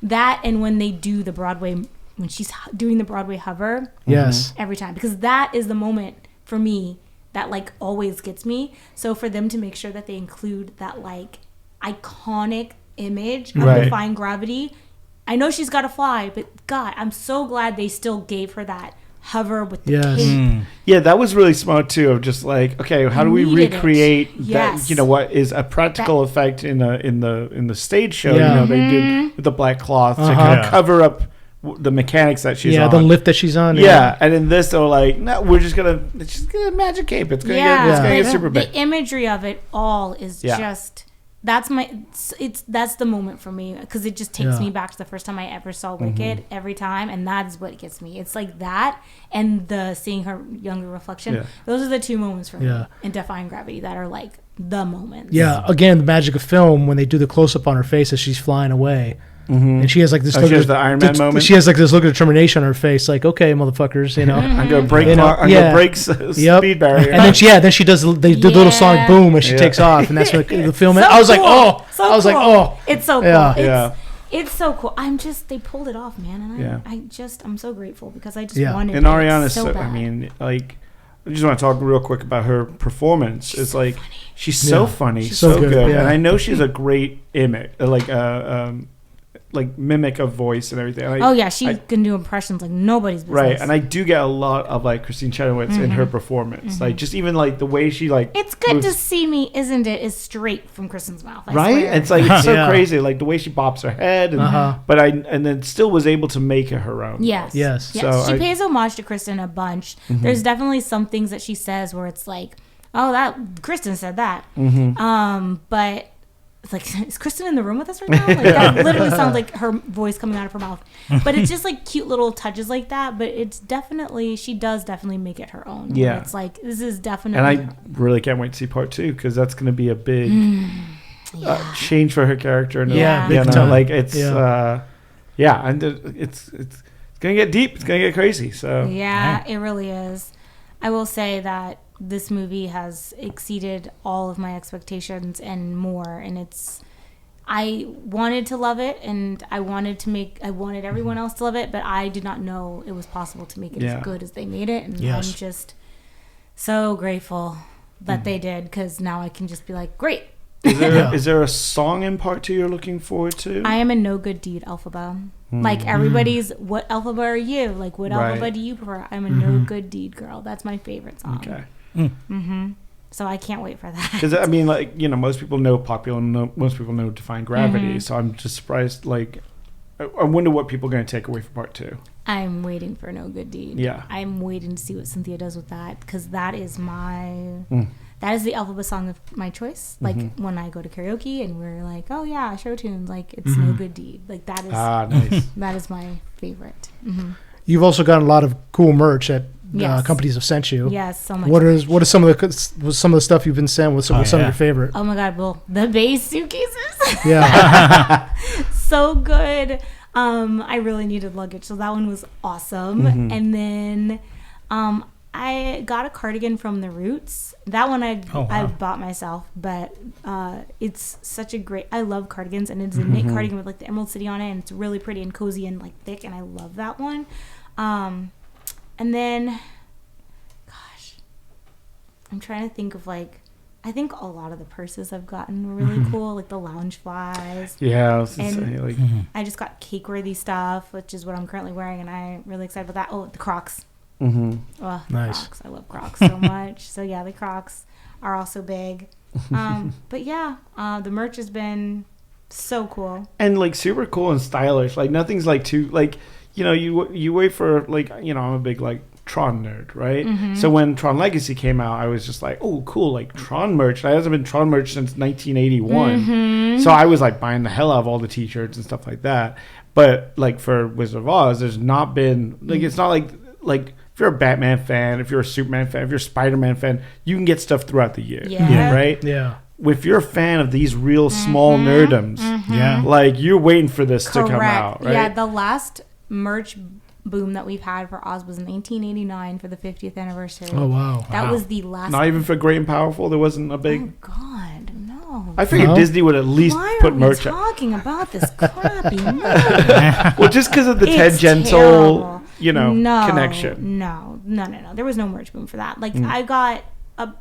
I think the only thing I got from that movie was makeup, and it was And regrets. It was great makeup though. I do love that was a great thing, but it wasn't like a boom. Like the last merch boom for Oz was '89 for the 50th anniversary, and that's when like there was toys and this and all. That was the last time there was like a huge amount of Oz like merch, and ever since then it was like, you know, some for each like anniversary, for like the 80th anniversary, there'd be a little there'd be splittering. like couple stuff, like maybe like, you know, Alex and Ani would make like some jewelry, or you know, like the Build-A-Bears came out with like some bears, but it wasn't. But for like, the most part, I mean, I'll just say it would look kind of old lady like stuff, and like, like or it would look just at the be outfit like, you're wearing now. It's hip. oh, thank you. Yeah, like sometimes it would be like screen printed T-shirts that just say like, Wizard of Oz. Nothing like stylish or fun. And for this, it's been a lot of like in-world merch that looks like something that they'd wear in the world. Like I see a lot of the Shiz University stuff. A lot of Shiz Right. stuff. Like their Cambridge Satchel makes these really nice purses, and it's Glinda's purse in the movie. You can literally have that purse. They sell it, and she chose to wear that for the film. So it's like a lot of stuff is just like stylish, high fashion things that are like in world merch that they wear in the film, and you can also like wear yourself. It's like crazy. Yeah. Did the musical, you know, when it first came out, release any like stuff for Wicked? Or the musical, but it was just like gift shop. T-shirts. Oh, okay. Yeah, like you'd have to like go to the Wicked musical website. Oh, I see. Stuff, or the stuff they have in the lobby. Broadway. Yeah. Or like when they tour, you know, the merch stands, and then like they have a website. You can still buy merch there too. And they, you know, they have like Shiz sweatpants, or like something like that. But like not nothing. to this Yeah. extent. When you go into Target now, I mean, there's like little Glinda outfits for girls, and I mean, Starbucks got involved with cups, you know. Yeah, exactly. I mean, like there's dolls that take you to very questionable websites. So, you know. I have every single one of those. Oh man, hold on to those. My mom got me those dolls in pre-order, and I have them all. So Nice. yeah, maybe I can buy a house with those dolls one day. One No, I'm just day. There you go. Yeah, one day. No, I would never sell them. But I wonder if they will be worth a lot. Who knows? Probably. Yeah. Probably. But yeah, it's been a crazy ride, and like the history of Oz is so vast and so old and so long, and it's crazy because, you know, we talk about The Wiz, and like that movie was the first time I ever saw myself as Dorothy, you know, like it's the first time I ever thought, oh, I can be Dorothy. Yeah. Like it's not just for little white girls, you know? Yeah. So that's always been cool. And, you know, another thing about The Wizard of Oz is they never described Dorothy as anything. Oh. So Dorothy could look anyway. Wow. She's got to be from Kansas. Yeah, that's it. But they never like say, you know, blonde hair, blue eyes. They never say like anything that would give her a racial indication at all. They just are like, it's kind of gray on in the prairies. Like the color is dull here. Like, and like they talk about her blue dress, but that's about it. Well, Frank Baum was a very pro-feminist for his time, you know, in the early 1900s. He was a very complicated individual. Well, yes. He had a very problematic past, but luckily his mother-in-law is a forefront-running leader in feminism. The suffragette movement. She is Matilda Gage. She literally is the reason why he wrote these books about strong female characters. All of his books, Oz is a matriarchy. Women run the show. It is very much about these strong women. You told me that Oz has a military run by a woman. Yeah, that's why General Ginger, man. General Ginger, don't mess with her. She is she is so cool. Like she's in the book too. Wow. I love General Ginger. She is a sassy little crazy girl. Yeah, and that's why Oz the Great and Powerful is so terrible, because it literally takes away the matriarchy and the feminism of what Oz is as a story, as a lore, as like a book series, and just makes it about these two women fighting over this mediocre of a man. What I in mean, the it's hell? James Franco. I mean, wouldn't you fight over him? Absolutely not. He is not. Ew. He nasty. Yeah. He is. No, I would not. If it was Robert Downey Jr. and it was the original script, maybe. Oh. Yeah. But when they had to change it to James Franco, absolutely not. Interesting. Because you know that was originally Robert. I didn't know that. I didn't know that either. Oh, He was supposed to play nice. really. And it was a different script, and I think the movie would have been incredible. Yeah. But unfortunately, Iron Man made it impossible for him to do. Wow, that makes Yeah, sense. yeah. Yeah. And I can't be like mad because like Iron Man's my favorite, but at the same time I'm mad because it would have been so much better. Yeah. Wow. love Robert Downey Jr. Anyway, it was supposed to be Robert Downey Jr. It was written for him. Everything was like, man. is this close? And then when they changed to James Franco, the script changed. Was Raimi still going to direct that version too? I think so. Oh, really? I think so. I think it was just the actor changed, and then because of it, the script changed. And the script is a way better script than it was. Oh man. No. So Well, that's all the time we'll dedicate to that movie. Yeah. it's Well, my biggest disappointment. I asked you about the porcelain doll and that, but you said that's from the books, right? China doll, yeah, China, yeah. that is the other merch I have from that movie. Because I had no idea what the hell that was. When I saw the movie, I was like, "What is that thing?" Did they make it for the movie? They have a but China like town, like made of China, like a little. Like, it's in the books, but I loved her. Okay. I loved her. That is merch I own. I do have her. China doll. I have the China doll from that movie. She's so cute. She's still in the box. I love her. And I thought, even though it's CGI, I did think it looked pretty. Yeah. That's good. It's just the storyline. Yeah, it's not great. Also, Yeah. Mila Kunis looked like the villain from The Mask. Yeah, she did. Yeah. Yeah, it was Really did. I was Yeah. like, bizarre. what are we doing? Yeah. it was a little bizarre. Yeah. I have a not so spoilery question. I'm blanking on her character's name, but Michelle Yeoh. Oh yeah. yes. Madame Horrible. Oh, we haven't talked about Does she have a bigger role to have to take place in Act 2? Maybe. Oh, Yeah. Okay. Yeah. Maybe if you put together some of the things she says in Act 1 and think about like where the story's going. Yeah. Yeah. You might think about that. Okay. What did you think about that casting?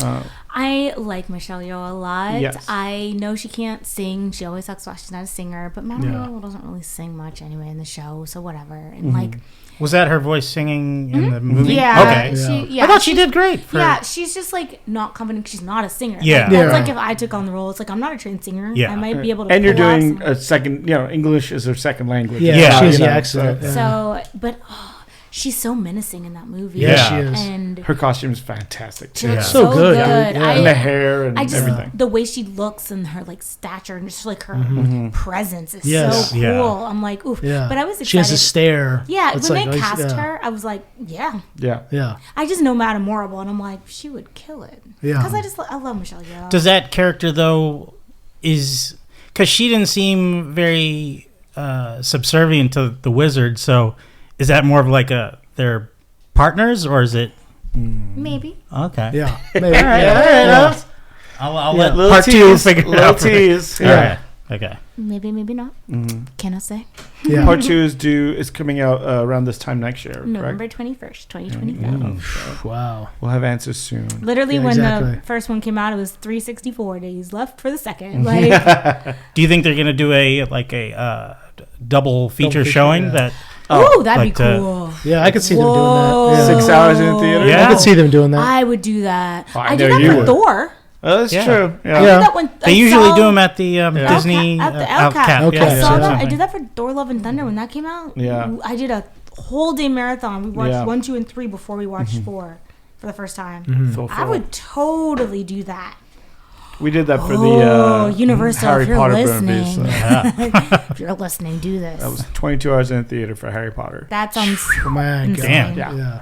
that sounds crazy. Yeah, I could see them doing that. Maybe like an hour break in between. Yeah. two- Yeah, the intermission. Hour? something like Well, that. that's when 30 the minutes. intermission takes place, Yeah. right? After. I would take She's like straight to the next. Yeah, straight. Straight Yeah. to the I next. think 15 minutes. You get 20 minutes. yeah, 20 minutes. There you go. 20 minutes Get to some pee nachos. and get Yeah. in a snack. some There you food. go. And then get back in your seats because an hour is too long. Yeah, Yeah. yeah. That's true. That's true. No one you get 15 minutes intermission at the Pantages. That's Let's- true. Yeah, that's come on true. now. Yeah, so Come 20 on. 20 is a Yeah, good. finish it up. Yeah, let's go. We gotta move on. We got a But whole. you could see 2 performances in the time of one. Listen, one it's movie. wicked. We could sit for whatever the 4-hour runtime is, Uh-huh. 6-hour runtime. We'll be fine. When's your next time to watch it? I know you got it Tonight. planned. Okay, there you go. Oh, That's there you like, go. see, I'm gone in 10 minutes. Yeah. So that'll be number 9?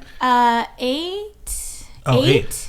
And then tomorrow will be 9, and then Tuesday will be 10. Now these are you're watching them just because you want to, or you're just going with friends, I or want to do Screen X, and I don't know how long. I don't know anything about Screen X. Like, What I don't is? know how Yeah, long. I've never heard of that. It's $260. Like it Yeah, goes so to they the expand. Oh, side. that's right. Yeah, I've heard of this. And Yeah, I've never done it, and I'm Yeah. like, I gotta see it in every Okay. format. that's and gonna I be. really wanna Can you try imagine the last scene with that? You know she's gonna fly crazy. around. It's Yeah. crazy. Oh man. So I don't know how. Like that's the thing. I don't know how long it's gonna be in Screen X. I don't know how long they plan Right. on keeping it, and I'm like, I don't want to just like dilly dally and then miss Right. it. Yeah. I'll be devastated. So I'm like, you know what? I'm just gonna Do it. Mm-hmm. Yeah. So I'm going tomorrow night to do Screen X. Tonight is just because, or Yeah. yeah.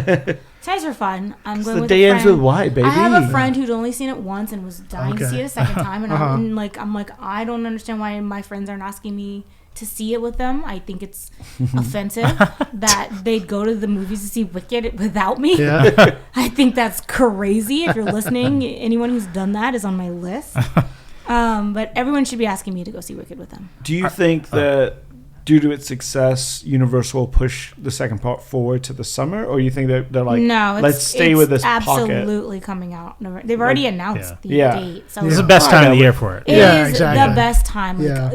There's nothing better than a Thanksgiving. Right, and I think they've got opening. Jurassic Park. The next Jurassic Park's coming out in the summer. And like anyway, How to Train so- Your Dragon is coming too. Oh, yeah. They've got like Right. a lot of stuff happening. I don't Yeah. think there's any reason to to push it. Push it. Yeah. They also have a lot of marketing they have to do. And if you think True. about how they Right. did part 1, where it was like Super Bowl, Yeah. and then Yeah. nonstop Yeah. after, it's gonna Slow be, burn. and Yeah. it's like Yeah. they have so many merch collabs, Mm. and they have a second half to do. Oh my Yeah. god! Yeah, Can you it's gonna There's imagine? no Holy way. shit. There's no way they could push for summer. Like there's Yeah. no. You have to like release all these merch items, and the hype is gonna. You're be gonna need real. another room. Yeah. Oh god. Yeah.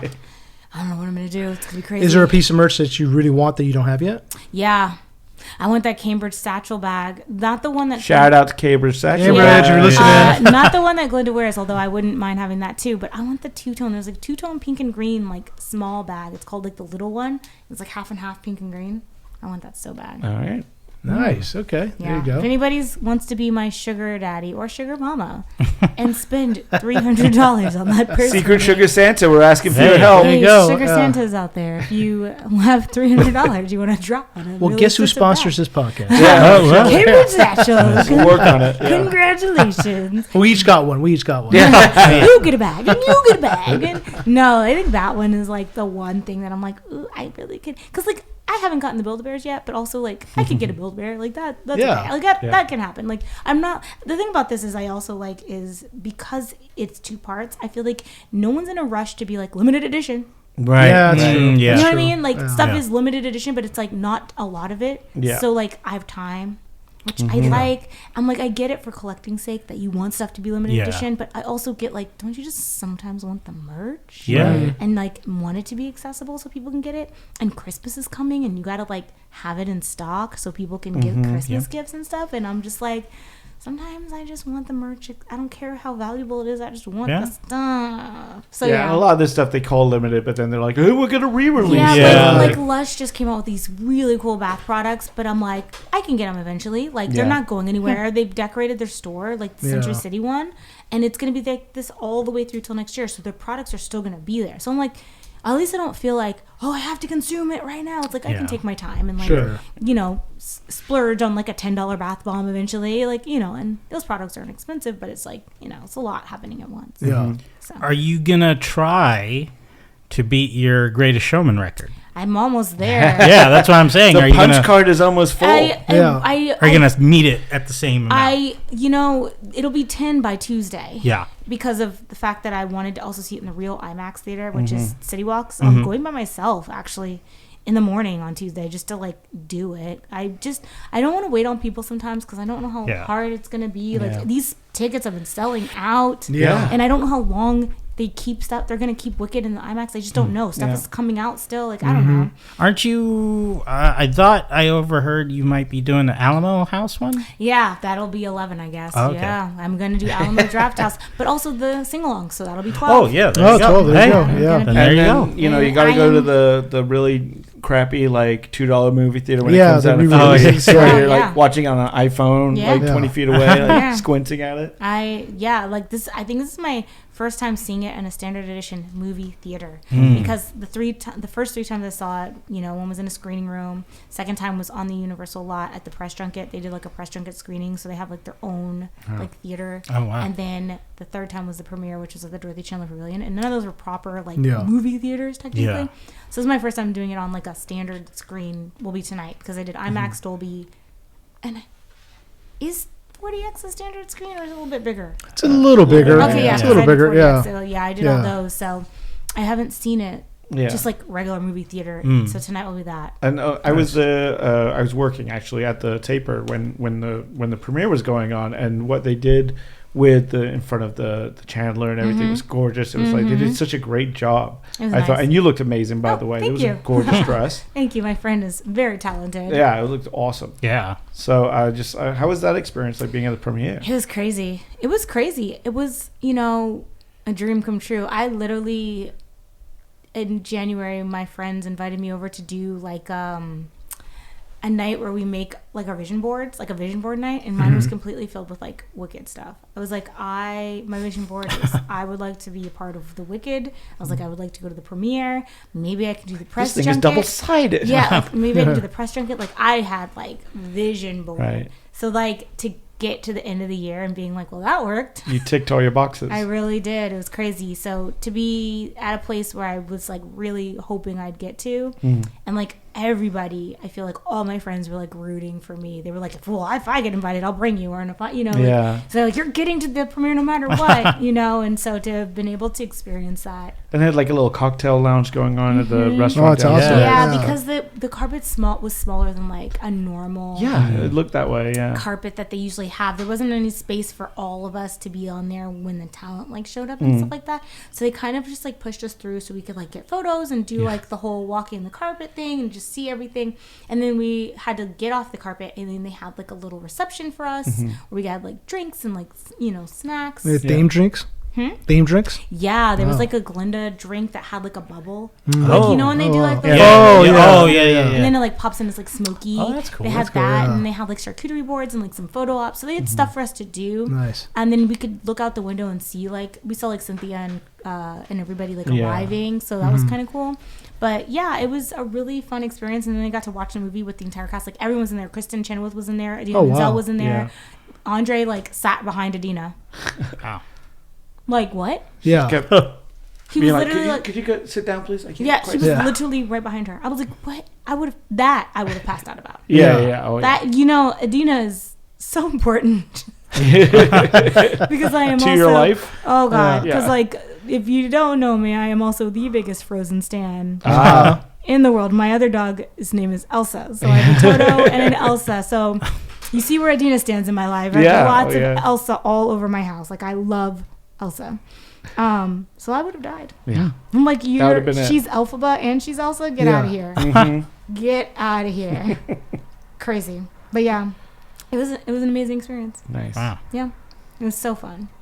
Wow, that's awesome. Well, Tiffany, we've taken up almost 2 hours of your time. Whoa. Yeah. Well, yeah. Well, this was so much fun. Thanks for having of me. course. Yeah. I mean, not even like, that's half of the first movie. Yeah, we got to have you back on. We didn't even get into part. like the sets or the costumes. Oh my gosh. No. Like the forest that they created. Shanty Forest. Yeah. Oh my god. And like when she's singing, the flowers are like blooming. And I also saw like I didn't know this when I watched it, but I also saw that the Wizard's Chambers was heavily based off of a Berlin theater house that the Nazis had taken over. Oh wow!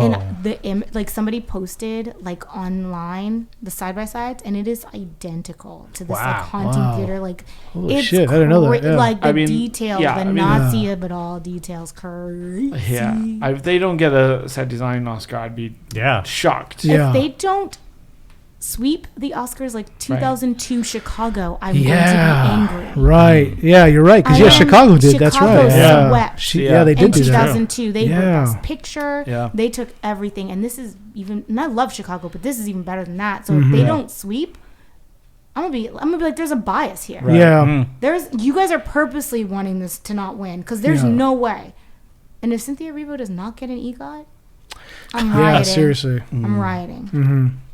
I was thinking about that because I was like, she can't get one for best song because the songs won't be No, up for category. she's gonna but be up for best actress because of There we go. and that Oz Dust ballroom scene is what Yeah. it is. Mhm. yeah, that is your it. Oscar clip right That there, is right? it is Yes. that moment Yeah. because they're submitting her for best actress and Ariana for best supporting. They're not going to be in the same category at all. Right. And I hope John Cho gets the yeah, nomination. John as M. well. Chu, if he doesn't get not even nomination, they better all win. I'm like, Yeah. if the They director better- of Step Up 2, The Streets, Step Yeah. Up to the best One of my water, favorite- the Yes, best water Moose's- choreo I've ever seen in my entire Moose's dance life. in the water is one of. I no Still joke. to this I day. showed my wife that movie when we started dating. I was like, if you don't like this movie, we can't date. Like, this is one of my favorite dance movies. So that scene steals it. It kills. I think that's Yeah. the reason I like Step Up 2 is Yeah. that scene. That scene's awesome. Yeah. Okay. Someone else who appreciates fine art. It's a good movie. It's a Yeah. good movie. yeah, You like, get a little cameo of Chete. I'm Yeah, gonna why not? I'm Yeah. gonna be real biased, but I'm also like, if the Academy doesn't recognize the brilliance that has happened, and they owe it to the Oz Right. community because the Wizard of Oz did not get the accolades it That's deserves. true. That's and true. it got overshadowed by that racist piece of shit Gone with the Wind. Yeah. That's And true. I Yeah. swear to God, It's time. this is the redemption for all Oz. Yes. And everyone Yeah. in all of Oz, no academy that there is or was, is ever going to bring this movie down. And I said it. That's what I'm saying. I love it. Thank you. There you go. Thank you. I think we wrap up on Bow that. for you. I'm got it. threatening everyone in Hollywood. This is my threat. She's dressing up as a fly monkey. I'm Yeah. coming Coming for right you. now. I'm coming for you. Oh, she's taking out the wand. Take us out, Chad. Oh, thank you again, Tiffany, so much for thank you. being Yes. here. And if you have anything to promote, Yeah, plug check your- out- go ahead. Check me out on Instagram and TikTok. I'm Follow the Yellow Brick Girl. And, besides Oz, I have a lot of Disney content, a lot of theme park and travel stuff. And I'm just an all-around nerd. So I got a lot of stuff. It's like all my favorite things. It's literally just me. Yeah. Yeah. Well, thank you again for being Yes, on the show. thank Thank you so much. Yeah. Yeah, it was a lot of fun, That and was fun. we definitely got to have you on for the second part. yeah. Oh, yeah. Yeah, I mean, we only got to half, like you said, half. I But know. there's so much to dissect. Yeah. I can talk Oz all day. Yeah. Chad's eyes will be like blowing, like, what? Oh, yeah. I can't wait. The for whole that. time? The whole time. The whole time. I'm excited for it. So, but thank you all for tuning in for another episode of Enter the Nerddom. If you aren't already, please follow us, like us, comment, share, all the above, and we'll catch you next time. And as we say, Enter the Nerddom, exit the Wickedverse. I don't know. That wasn't as creative. That wasn't good.